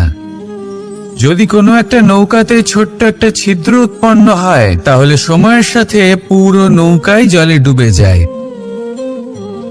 লক্ষ্যের দিকে অগ্রসর হওয়ার সময় একটা ছোট্ট ভুল আপনি যদি করে ফেলেন, তাহলে আপনাকে তার লক্ষ্যের থেকে দূরে করে দিতে পারে। এমনটা এই সম্পর্কের সাথেও হয়ে থাকে। কোনো একটা ছোট্ট কথা, একটা ছোট্ট মনোমালিন্য যদি সম্পর্কে আসে এবং সেটা না মেটানো হয়, তাহলে সেই সমগ্র সম্পর্কটা অনেক বড় বড় সম্পর্ক ভেঙে যেতে পারে। যদি আপনার সম্পর্কে ছোট্ট একটা ছিদ্র উৎপন্ন হয়, তাহলে প্রেমের সূচ আর স্নেহের সুতো দ্বারা সেলাই করে ফেলুন, যাতে আপনার এই সম্পর্ক অটুট থাকে এবং প্রেম দ্বারা পরিপূর্ণ থাকে। আসুন আমার সাথে ভালোবেসে বলুন, রাধা রাধা। দু রকমের প্রাকৃতিক বেগ থাকে। প্রথম হলো বর্ষা। যখন এর বর্ষণ হয়, তখন মাটিকে শীতল করে নতুন ফসল ফলায়। আর দ্বিতীয় হয় পবন, যা আমাদের সর্বদা শ্বাসবায়ু প্রদান করে। অশান্ত এই মনকে শান্তি প্রদান করে, এই ক্লান্ত শরীরে স্ফূর্তি প্রদান করে।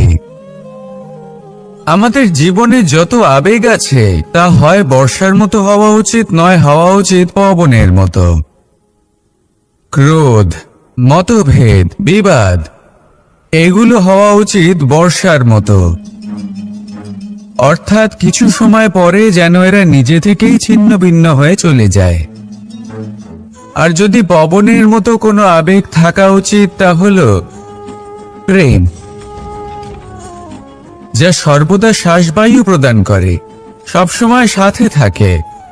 একে আমরা অনুভব করতে পারি না, কিন্তু এই আমাদের অনুভব করার জন্য প্রাণবায়ু প্রদান করে।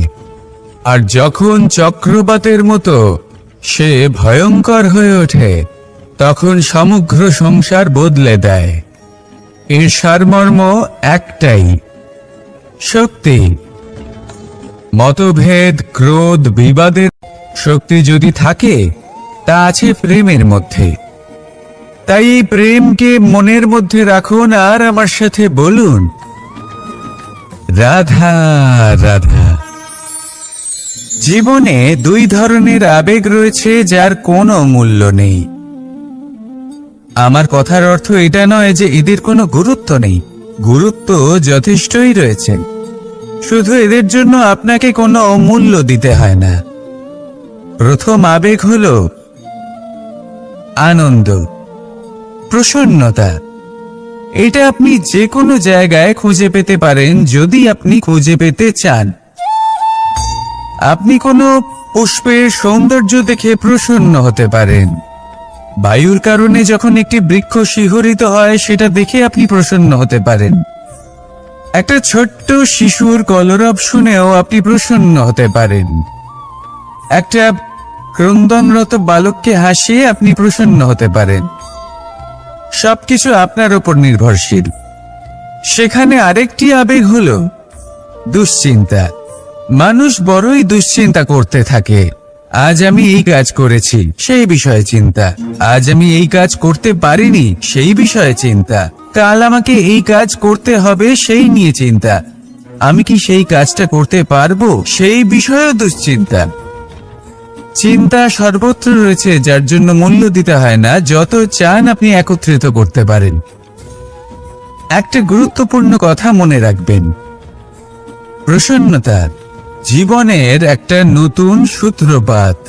সেখানে দুশ্চিন্তা হলো জীবনের চিতার সমান। এবার এই দুটি আবেগ হলো মূল্যহীন, দুটোই আপনার সামনে আছে। কোনটা চয়ন করবেন আপনি, দুশ্চিন্তা নাকি প্রসন্নতা? সিদ্ধান্ত আপনারই। আসুন আর আমার সাথে ভালোবেসে বলুন, রাধা রাধা। জীবনের প্রত্যেক মুহূর্ত আমাদের কিছু না কিছু শিক্ষা দেয়, নির্ভর করছে আমাদের দৃষ্টিভঙ্গির উপর। যেমন নদী হলো আমার অত্যন্ত প্রিয়। নদীতে ভ্রমণ করতে আমার খুব ভালো লাগে। কি বলেন? নদীতে সবসময় নতুন কিছু থাকে, ও পুরনো কিছুই নিয়ে বসে থাকে না। সব সময় প্রবাহমান, কখনো থামে না। ততক্ষণ থামে না যতক্ষণ না সাগরে গিয়ে সমাহিত হচ্ছে। ঠিক এইভাবেই আমাদেরও উচিত নিজের জীবন অতিবাহিত করা, নদীর মতো। প্রত্যেক মুহূর্ত নতুন, তাই সেইভাবেই জীবন যাপন করুন। পুরনো কিছুই একত্রিত করে রাখবেন না। বিগত স্মৃতির মাঝে নিজেকে হারিয়ে ফেলবেন না। এই যে বর্তমান, এই যে মুহূর্ত, সেটাই হলো সর্বশ্রেষ্ঠ। এর মাঝেই জীবন যাপন করুন। নদীর মতো প্রবাহমান হতে শিখুন। আপনি শিখে গেলে তাহলে মনে রাখবেন, আমার আপনার মাঝে বিচরণ করতে বড়ই ভালো লাগবে। যে ব্যক্তি আনন্দের সাথে জীবনের প্রত্যেকটা মুহূর্ত অতিবাহিত করে কোনো চিন্তা ছাড়াই প্রবাহমান হয়, কখনোই থামে না যতক্ষণ না মুক্তি লাভ করছেন, এমন ব্যক্তির মধ্যেই রাধাকৃষ্ণ বসবাস করেন। তাহলে আসুন আমার সাথে ভালোবেসে বলুন, রাধা রাধা। আপনি অবশ্যই কোনো গাছ দেখে থাকবেন যেখানে অনেক ফল রয়েছে। সেই গাছের ডালগুলি নিজে থেকেই নত হয়ে যায়। কেন? যাতে মানুষ, প্রাণী, এরা সকলে যাতে সেই ফল খুব সহজে গ্রহণ করতে পারেন। এটাই হলো প্রকৃতির শিক্ষা, এটাই হলো প্রকৃতির নিয়ম। মানুষেরও কিছুটা এরকমই হওয়া উচিত। যদি আপনি সাফল্যের চরম সীমায় পৌঁছে যান, অনেক বেশি ধন অর্জন করে ফেলেন, তখন মনে রাখবেন যে আপনি যেন অহংকারী না হয়ে পড়ে। বিনম্র থাকতে হবে। সেই ধনকে ব্যবহার করতে হবে উচিত কাজের জন্য। সেই ধনের দ্বারা সমাজের মঙ্গল করা উচিত। সকল মানুষকে সাহায্য করা উচিত যাদের ধনের অভাব আছে। যদি ধনী হওয়া সত্ত্বেও আপনি ধনের সদ্ব্যবহার এই সমাজের মঙ্গলের জন্য, তার ভালোর জন্য না করেন, যদি আপনি ধন দান না করেন, তাহলে এই ধন অহংকার রূপী বিষে পরিণত হয়ে আপনাকেই নাশ করবে। তাই ফলে ভরা গাছের মতো নত হয়ে থাকুন, বিনম্র হয়ে থাকুন, দান করুন, আর আমার সাথে ভালোবেসে বলুন, রাধা রাধা। চল, এ হলো জীবনের আধার পঞ্চতত্ত্বের মধ্যে একটি, আর অত্যন্ত বিশেষ। এর থেকে অনেক বড় শিক্ষা পাওয়া যায়। এই জল গন্তব্যের বিষয়ে এর স্পষ্ট ধারণা আছে। ও জানে ওর লক্ষ্য কি, আর প্রয়াস করে ততদূর সে পৌঁছেও যায়। এটি পর্বত থেকে বয়ে নিচে নেমে আসে, নদীর সাথে সমাহিত হয়ে তার সাথে বয়ে চলে, চিরসবুজ বনানী গড়ে তোলে, প্রাণীদের তৃষ্ণা নিবারণ করে, সামনে এগিয়ে চলে, মানুষের সাথে মিলিত হয়, যারা একে বাঁধের মধ্যে বেঁধে রাখতে চেষ্টা করে সে বন্দি দশাতেও থেকে যায়, মানুষের কল্যাণ করে, তারপর বাঁধ থেকে মুক্তি পেয়ে এগিয়ে চলে। কোথাও ধাক্কা খায়, কোথাও বাধা পড়ে, কোথাও যদি পথ খুঁজে না পায় তাহলে পথ খুঁজেই নেয়, আর যেখানে পথ থাকে না সেখানে পথ বানিয়ে নেয়, আর শেষ পর্যন্ত নিজের লক্ষ্যে পৌঁছেই যায়, অর্থাৎ সমুদ্রে গিয়ে সমাহিত হয়ে যায়। আমাদেরও কিছুটা এরকমই হয়ে উঠতে হবে। যেখানেই যাবেন সকলের কল্যাণ করুন, সামনে এগোন। আপনি কোথাও পড়ে গেলে, ধাক্কা খেলে আঘাত লাগবেই, উত্থান পতন লেগেই থাকে। সামনে এগোতে থাকুন। কোথাও পথ না পেলে তা খুঁজে নিন, কোথাও পথ না থাকলে তা বানিয়ে নিন। নিজের গন্তব্যের কথা সব সময় মনে রাখুন। শেষ পর্যন্ত নিজের মোক্ষ লাভ আপনি অবশ্যই করবেন। আর আমার সাথে ভালোবেসে বলুন, রাধা রাধা। মানুষ অসুস্থ কেন হন? শারীরিক দুর্বলতার কারণে? না, মানুষ অসুস্থ হন তার মানসিকতার কারণে, তার বিবেকের কারণে, তার কর্মের কারণে, তার ক্রোধের কারণে। আর যখন কেউ সুস্থ হন, ঠিক হয়ে যান, তার মানে এটা নয় যে শুধু ওষুধের জন্য তিনি সুস্থ হয়েছেন। না, এটা কারোর তার প্রতি প্রেমের প্রভাব, বিশ্বাসের প্রভাব, সম্বলের প্রভাব। শুধুমাত্র ওষুধ দিয়ে কিছুই হয় না। যদি মনে প্রেম থাকে, বিবেক থাকে, বিশ্বাস থাকে, সম্বল থাকে, তবেই সেই ওষুধ কাজ করতে পারে। তাই মনে রাখবেন, এই জীবন হলো অত্যন্ত ছোট। মনে প্রেম ভাব রাখুন, মিত্রতা করুন, শত্রুতা নয়। ভালোবাসুন, বিদ্বেষ নয়। আর এই ভালোবাসার সাথেই বলুন, রাধা রাধা।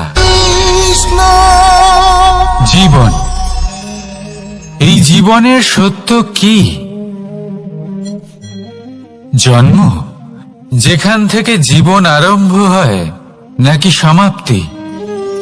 মৃত্যু, যেখানে জীবন শেষ হয়ে যায়।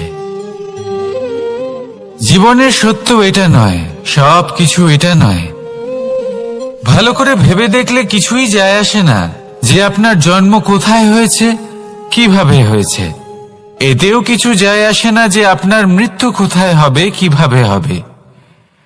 যায় আসে তখন, গুরুত্বপূর্ণ হলো এটাই যে জীবন আপনি যাপন করেছেন তার উদ্দেশ্য কি ছিল, কি ভাবনা নিয়ে আপনি বেঁচেছেন।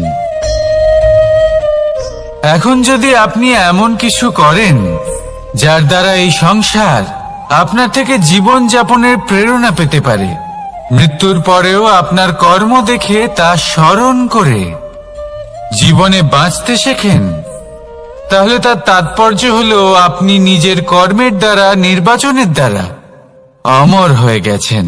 দেখুন, জীবনে দুশ্চিন্তা করা হলো বৃথা, মৃত্যুর ভয়ও হলো বৃথা। কারণ আত্মা কখনো মরে না, তাকে কেউ শেষ করতে পারে না।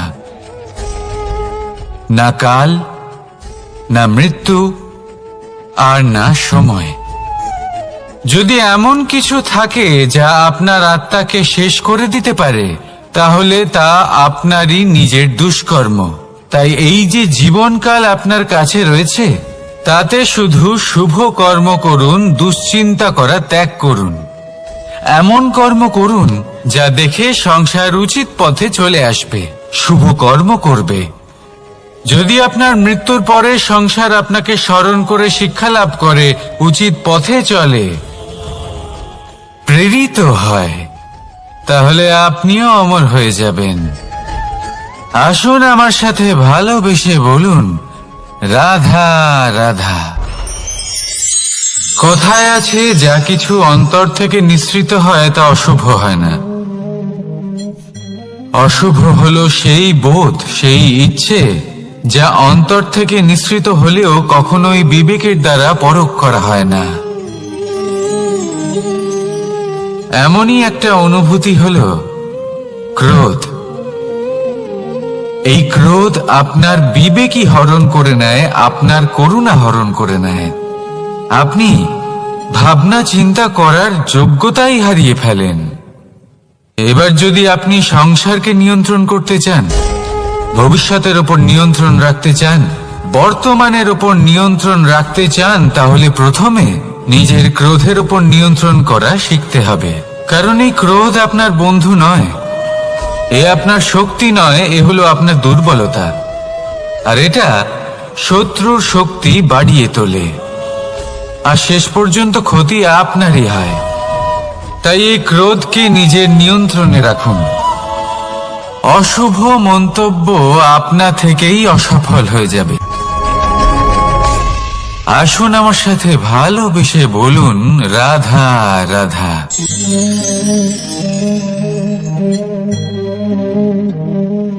প্রশান্তি জড়িত নিদ্রা মানুষের জীবনের একটা অত্যন্ত গুরুত্বপূর্ণ সুখ এবং প্রয়োজনীয়তাও। দেখতে গেলে এই সংসারের প্রত্যেক পশু পাখি, প্রত্যেক জীব অবশ্যই নিদ্রা প্রাপ্ত করেন, কিন্তু মানুষ, যার মধ্যে বিচার বিবেচনা করার শক্তি অন্যদের থেকে অনেক বেশি, তার কিন্তু ঘুমের কিছু সমস্যা অবশ্যই হয়। কি বলেন? তাই তো। এবার এর কারণ কি? চিন্তা। এবার চিন্তা আমাদের সবার জীবনে আছে। আমরা সকলে জানি যে চিন্তা কখনো আমাদের সাহায্য করে না, তাও আমাদের জীবনে আছে। কেন? চিন্তার মাধ্যমে কি কখনো কোনো সমস্যার সমাধান হয়েছে? অর্থের চিন্তা করলে কি অর্থ লাভ হয়? ভবিষ্যতের চিন্তা করলে কি ভবিষ্যৎ ঠিক হয়ে যায়? স্বাস্থ্যের চিন্তা করলে কি স্বাস্থ্য নিজে থেকেই ঠিক হয়? হয় না। তাহলে এই সব কিছু থেকে আমাদের একটা ছোট্ট শিক্ষা অবশ্যই লাভ করা উচিত। আপনিও আপনার কাঁধ থেকে চিন্তার এই বোঝা নামিয়ে ফেলুন। আর ইচ্ছে, এই সব ইচ্ছে একত্রিত হয়ে আমাদের মনে চিন্তা উৎপন্ন করে। তাই এই চিন্তাগুলিকে ত্যাগ করুন। প্রকৃতির প্রেমের উপর বিশ্বাস রাখুন। মনে রাখবেন, যিনি চিন্তা মুক্ত হবেন তিনি চিতা মুক্ত হবেন। সুখের নিদ্রা প্রাপ্ত করুন, আর নিদ্রায় যাবার আগে আমার সাথে ভালোবেসে বলুন, রাধা রাধা।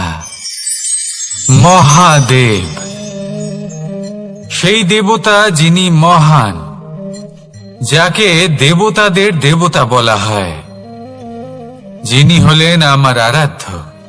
কখনো আপনার মনে এই প্রশ্ন এসেছে যে শিবকেই কেন মহাদেব বলা হয়, অন্য কোনো দেবতাকে কেন বলা হয় না? সেই কারণে, কারণ মহাদেবের মধ্যে, ওনার মধ্যে এমন এক বিশেষ গুণ রয়েছে যা অন্য কারণ নেই। তা হলো নিঃস্বার্থ হয়ে মানুষের সেবা করা।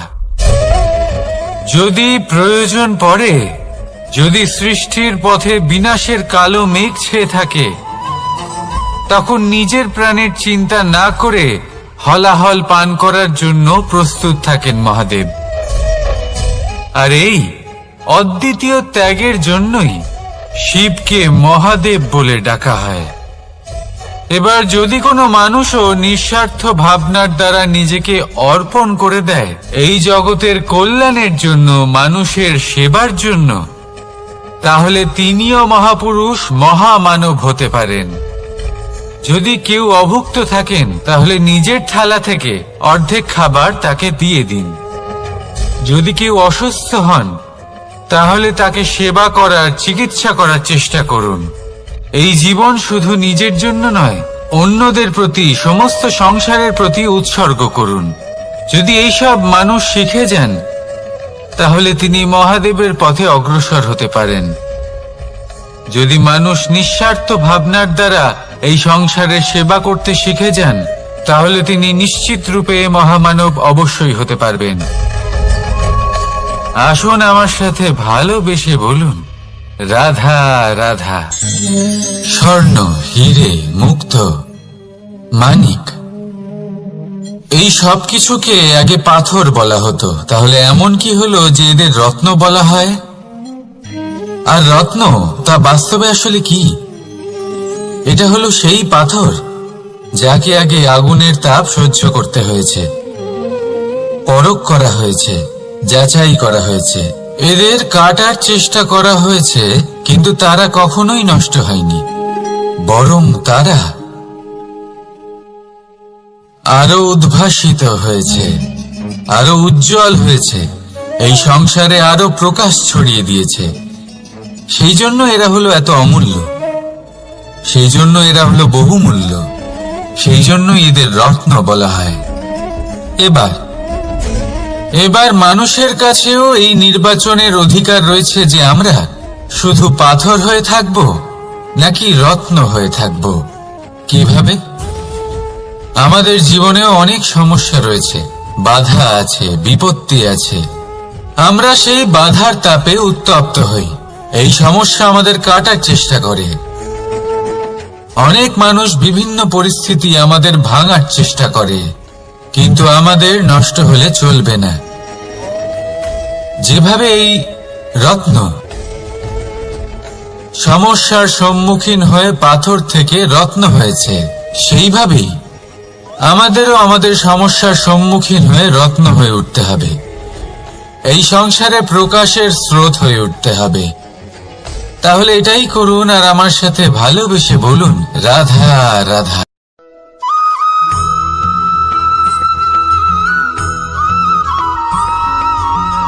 আমরা যখনই কোনো যাত্রায় যাব বলে মনে করি, তখনই আমরা প্রস্তুত থাকি আসন্ন বিপদের জন্য বা সংকটের জন্য। যেমন যদি আমাদের মনে হয় যে আজকের পরিবেশ খুব ঠান্ডা হবে, তাহলে আমরা গরম বস্ত্র ধারণ করি বা সেটাকে সাথে নিয়ে যাই। যদি মনে হয় যে বৃষ্টি হতে পারে বা বৃষ্টি হয়ে চলেছে, আমরা দেখছি, তাহলে আমরা একটা ছাতা সাথে নিয়ে নিই। আমরা প্রস্তুত থাকতে চাই এবং এটাই উচিত, এবং সেই কারণেই আমরা যাত্রায় সাফল্য লাভ করি।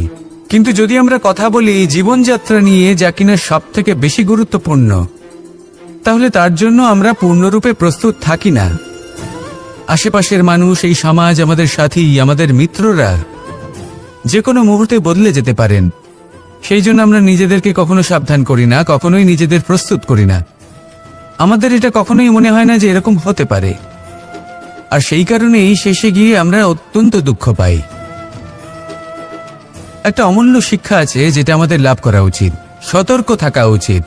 এই জীবনযাত্রার জন্য শুধুমাত্র এই পরিবেশের বিষয়ে তথ্য সংগ্রহ করা বা তাকে অনুমান করা, এটুকু হলেই চলবে না। আমাদের আশেপাশের মানুষজনকে দেখতে হবে, তাদের স্বভাব পরিস্থিতির ওপর নজর রাখতে হবে। যখন তারা রং পাল্টাচ্ছেন, নজর রাখতে হবে, তা অত্যন্ত আবশ্যক। পরিবর্তন আপনার জীবনে অবশ্যম্ভাবী, সঠিকভাবে তার সম্মুখীন হন। আসুন আমার সাথে ভালোবেসে বলুন, রাধা রাধা।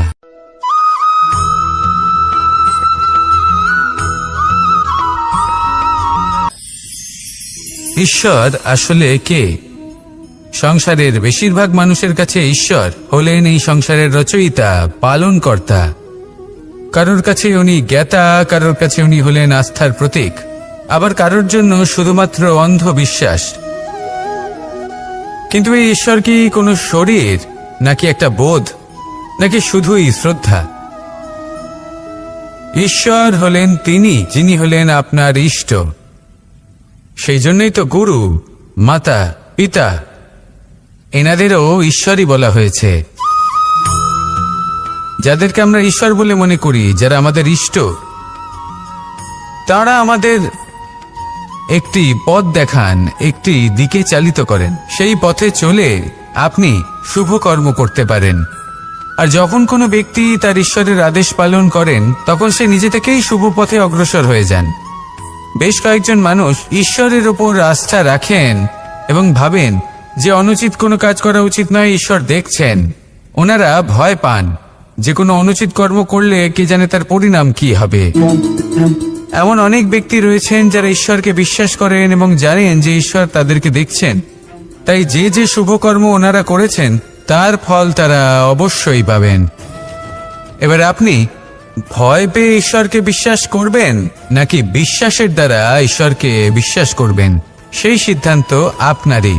কিন্তু হ্যাঁ, যদি আপনার মনে ঈশ্বরের জন্য কোনো স্থান থাকে, যদি আপনার কোনো ইষ্ট থাকেন, যদি আপনি কাউকে ঈশ্বর মনে করেন, যার প্রত্যেক আদেশ আপনি পালন করে থাকেন, তাহলে বলি ঈশ্বর কখনো আপনাকে অনুচিত পথে চালিত করবেন না।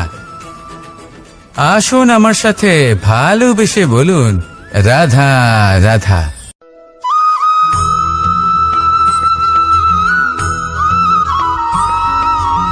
আমি রথে যাত্রা করি, তাতে বারবার পথে থামি আর দেখি যে আমি অনুচিত দিকে যাচ্ছি না তো, আমি উচিত পথেই যাচ্ছি তো।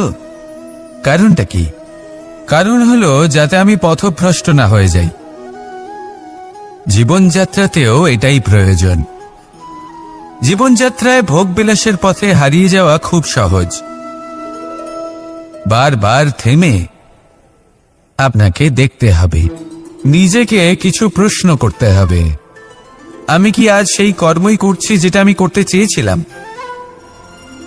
আমি কি আজ সেই জীবন যাপন করছি যেমন আমি যাপন করতে চেয়েছিলাম? যদি এই প্রশ্নগুলোর উত্তর হ্যাঁ হয়, তাহলে এগোতে থাকুন, নয়তো থেমে যান এবং বিচরণ করুন। মনে রাখবেন, এই সংসার অত্যন্ত জটিল আর এতে হারিয়ে যাওয়া অত্যন্ত সরল। সেই জন্য নিজে থেকে বারবার থামা এবং জীবন চিন্তন করা অত্যন্ত আবশ্যক। তাহলে সেটাই করুন আর আমার সাথে ভালোবেসে বলুন, রাধা রাধা।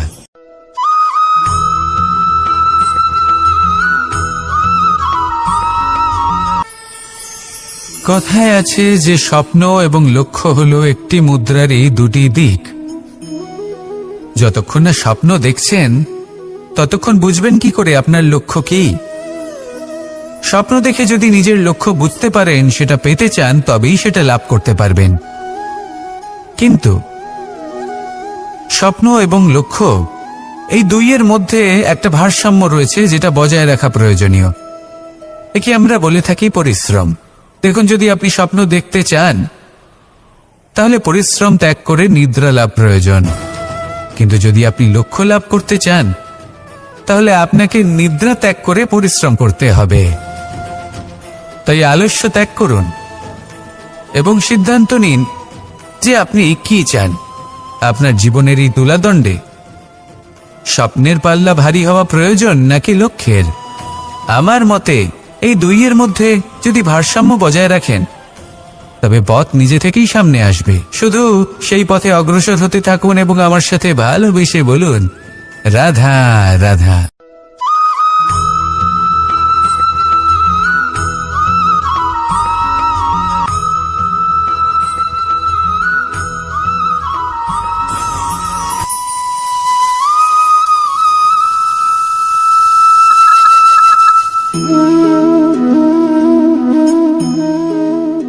মোহনের বাঁশির এই সুর, এই সঙ্গীত কার না পছন্দ হয়?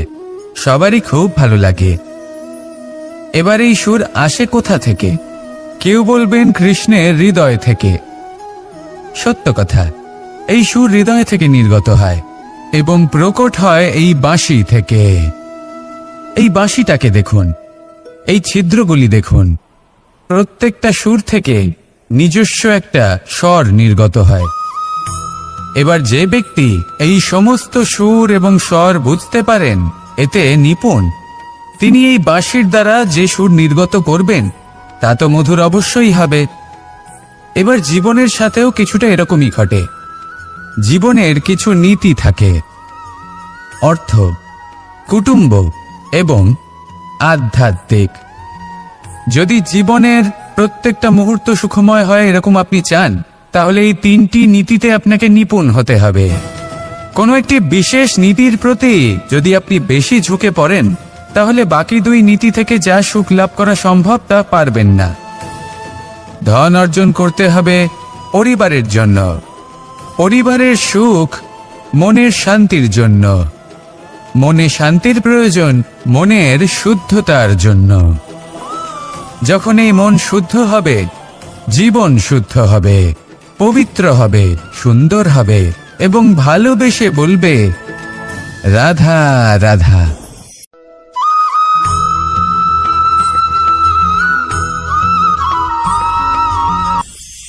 আপনারা সবাই একটা গাছের পাতাকে দেখুন।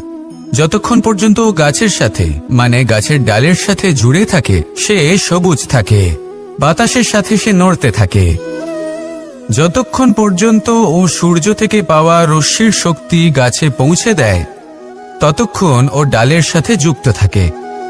কিন্তু যখন সেই পাতা শুকিয়ে যায় তখন তার কোনো গুরুত্ব থাকে না। সেই পাতা গাছের ডালে এবং বৃক্ষের কাছে বোঝা হয়ে থেকে যায়। এবং এমন এক সময় আসে যখন সেই ডালটি শুকনো সেই পাতাকে পরিত্যাগ করে। এটাই আমরা এই প্রকৃতিতে দেখি এবং এটাই হলো সত্য। আর এটাই আমাদের জীবনে খুব বড় একটা শিক্ষা। যদি আপনিও নিজের জীবনে নিজের আপনজনদের কাছে বোঝা স্বরূপ হয়ে দাঁড়ান, তাহলে তারা আপনাকে যতই ভালোবাসুক না কেন, ওনারা যদি নাও চান তাহলেও এমন এক দিন আসবে যখন আপনার আপনজন আপনাকে পরিত্যাগ করবে। সেই জন্য সবসময় আত্মনির্ভর হয়ে ওঠার চেষ্টা করুন, নিরন্তর পরিশ্রম করতে থাকুন, কারোর উপর বোঝা হয়ে থাকবেন না, বরং তার সাথে মিলে দায়িত্ব পালন করুন। এমনটা করবেন তাহলে আপনার সম্মানও বজায় থাকবে এবং সম্পর্কের মধ্যে আপনার মূল্যও বজায় থাকবে। আসুন আর আমার সাথে ভালোবেসে বলুন, রাধা রাধা।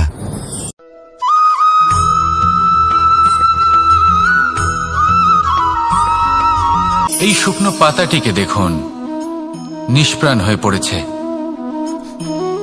কোনো একটা সময় এই পাতাটি একটা গাছের ডালে ছিল। সেই গাছ ওর লালন পালন করত। যখন যখন বাতাস বইত এই পাতায় কম্পন দেখা দিত, মনকে প্রফুল্ল করে তুলত। কোনো একদিন এই পাতা গাছের ডাল থেকে ঝরে পড়ে গেল। নিঃসন্দেহে ও নিজের স্বাধীনতা পেল, কিন্তু আস্তে আস্তে শুকিয়ে গেল, নিষ্প্রাণ হয়ে গেল। দেখুন, আমি এই কথা বলছি না যে স্বাধীনতা অনুচিত, কখনোই না। কিন্তু যে কোনো পরিস্থিতিতে স্বাধীন হতে চাওয়া এটা নিশ্চিতরূপে অনুচিত। আমরা যদি আমাদের জীবনে পরিবারের গুরুত্ব ভেবে দেখি, তাহলে এই পরিবারে যতই মতভেদ থাকুক না কেন, যতই মনোমালিন্য থাকুক না কেন, যতই বিবাদ থাকুক না কেন, এই সব মিটিয়ে নেওয়া অত্যন্ত প্রয়োজনীয়। সেই সবকিছু সমাপ্ত করা অত্যন্ত প্রয়োজনীয়। কখনো এই পরিবারকে ভাঙতে দেবেন না, কখনো এই পরিবার থেকে দূরে চলে যাবেন না। এই পরিবার হলো আমাদের জীবনের একটা অমূল্য সম্পদ, অমূল্য এক আশ্রয়, যা এই সংসারে হয়তো কোথাও আপনি পাবেন না। তাই একে আগলে রাখুন। ভেবে নিন আপনি পাতা আর আপনার পরিবার সেই গাছ। আসুন আমার সাথে ভালোবেসে বলুন, রাধা রাধা।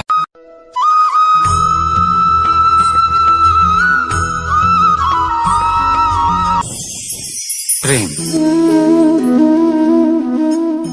আড়াই অক্ষর, মাত্র আড়াই অক্ষরের এই শব্দ প্রেম, এর মধ্যে ত্রিলোকের এবং সমগ্র ব্রহ্মাণ্ডের বীজ নিহিত আছে। এমন কি আছে যা এই প্রেম করতে পারে না? যেখানে শক্তি এবং বিদ্যা প্রয়োগ করে আপনি কিছুই করতে পারবেন না, সেটাও প্রেম দ্বারা অর্জন করা সম্ভব। প্রেম চাইলে পাথরেও ফুল ফোটাতে পারে। প্রেম চাইলে ন্যাড়া পাহাড়ের বুক চিরে নদীপথ তৈরি করতে পারে। চাইলে নিরক্ষর ব্যক্তিকে সংসারের শ্রেষ্ঠ জ্ঞানী করে তুলতে পারে। শুধুমাত্র এই প্রেমের জন্য সবার দুষ্ট কানাই ঘনশ্যাম হয়ে উঠেছিল। শুধুমাত্র এই প্রেমের টানেই ত্রিলোকের স্বামী দ্বারকাধীশ নির্ধন সুদামার পদসেবাও করেছিলেন। এই প্রেম হলো সংসারের সবথেকে বড় শক্তি। এই সংসারের আধার হলো প্রেম। এমন কিচ্ছু নেই যা এই প্রেমের পক্ষে সম্ভব নয়। যেখানে বিদ্যা এবং শক্তি সাহায্য করতে পারে না, সেখানে এই প্রেম আপনাকে জয়ী করে দিতে পারে। তাহলে আসুন আর আমার সাথে ভালোবেসে বলুন, রাধা রাধা।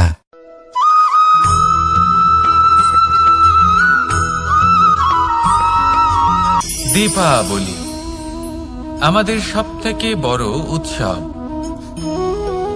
শ্রীরাম রাবণকে পরাস্ত করে 14 বছরের বনবাস কাটিয়ে আবার অযোধ্যায় ফিরে এলেন অমাবস্যার রাত্রে। অযোধ্যায় সবাই খুব প্রসন্ন ছিলেন, খুবই উৎসাহিত ছিলেন। অযোধ্যায় সহস্র প্রদীপ প্রজ্বলিত করা হয়েছিল এই উৎসবে। একে আমরা দীপাবলি বলে থাকি। এবার এই বিষয়ে আমরা সকলে জানি। আপনি কি এটা জানেন যে শ্রীরাম বাস্তবে অমাবস্যার এক রাত আগেই অযোধ্যায় পৌঁছে গেছিলেন? সবার সামনে অমাবস্যার রাতে এসেছিলেন। এর কারণ কি? শ্রীরাম প্রমাণ করতে চেয়েছিলেন যে যে কোনো সময়, দিন হোক বা রাত, শুভ বা অশুভ হয় না। শুভ অশুভ কিছু থাকলে তা হলো মানুষের চিন্তা, তার ভাবনা, তার নির্বাচন আর তার কর্ম। নিজেই দেখে নিন। শ্রীরাম অর্থে দীপাবলি বলা যেতে পারে। তাহলে নিজের পরিবারের সাথে দীপাবলি পালন করুন। আপনাদের শুভেচ্ছা জানাই। আসুন আর আমার সাথে ভালোবেসে বলুন, রাধা রাধা।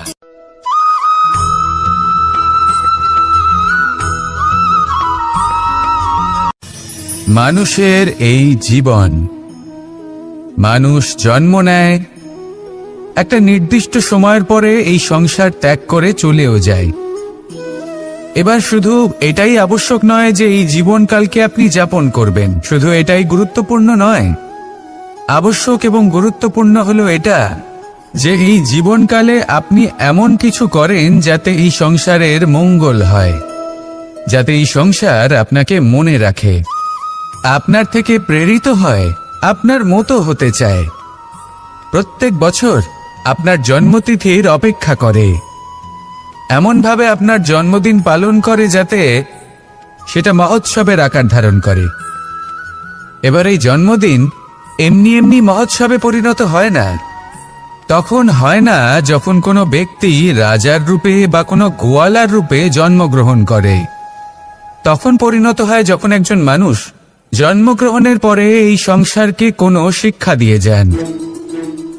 কিভাবে একজন মানুষ গোয়ালা থেকে রাজা হতে পারে, কিভাবে একজন মানুষ অসত্য থেকে সত্যের পথে চলতে শুরু করেন, অধর্ম থেকে ধর্মের পথে চালিত হতে পারেন, কিভাবে অন্ধকার থেকে প্রকাশের দিকে যেতে পারেন, কিভাবে নিজের আত্মাকে পরমাত্মার সাথে মিলিত করতে পারেন। তা সে রামনবমী হোক বা জন্মাষ্টমী হোক, তাদের জীবনের সাথে জড়িত প্রত্যেক মুহূর্ত একটা পরবের আকার ধারণ করে। তাহলে আপনিও এইভাবে নিজের জীবন যাপন করতে থাকুন। এই সংসারে শুধু ভালোবাসা বিতরণ করুন, কিছুটা এমন ভাবে বিতরণ করুন যাতে আপনি এই সংসার থেকে চলে যাওয়ার পরেও এই সংসারে আপনি শুধুই ভালোবাসা বিতরণ করতে পারেন। যদি আপনি এরকম করেন, সংসারকে প্রেরণা দেন, তাহলে আপনার জীবনও রাধা কৃষ্ণের প্রেমের মতোই অলৌকিক এবং দৈব হয়ে উঠবে। আসুন আর আমার সাথে ভালোবেসে বলুন, রাধা রাধা।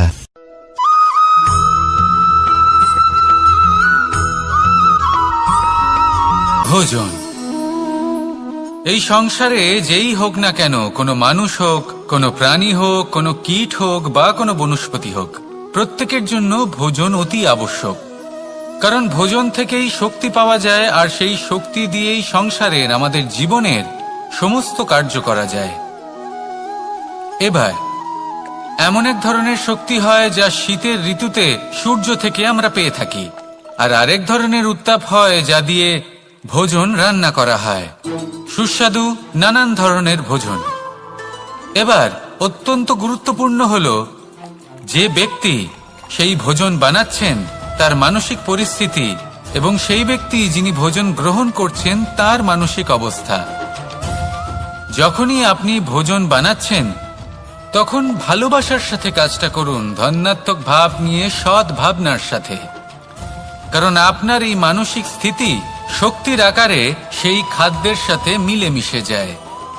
আর যখনই আপনি ভোজন গ্রহণ করছেন তখন সদ্ভাবনার সাথে, প্রসন্নতার সাথে গ্রহণ করুন, ধন্যাত্মক ভাব নিয়ে। যদি আপনি প্রসন্নতার সাথে রান্না করেন, প্রসন্নতার সাথে খাদ্য গ্রহণ করেন, তাহলে আপনি প্রসন্নই থাকবেন। আর মন সুপ্রসন্ন হয়েই বলবে, রাধা রাধা।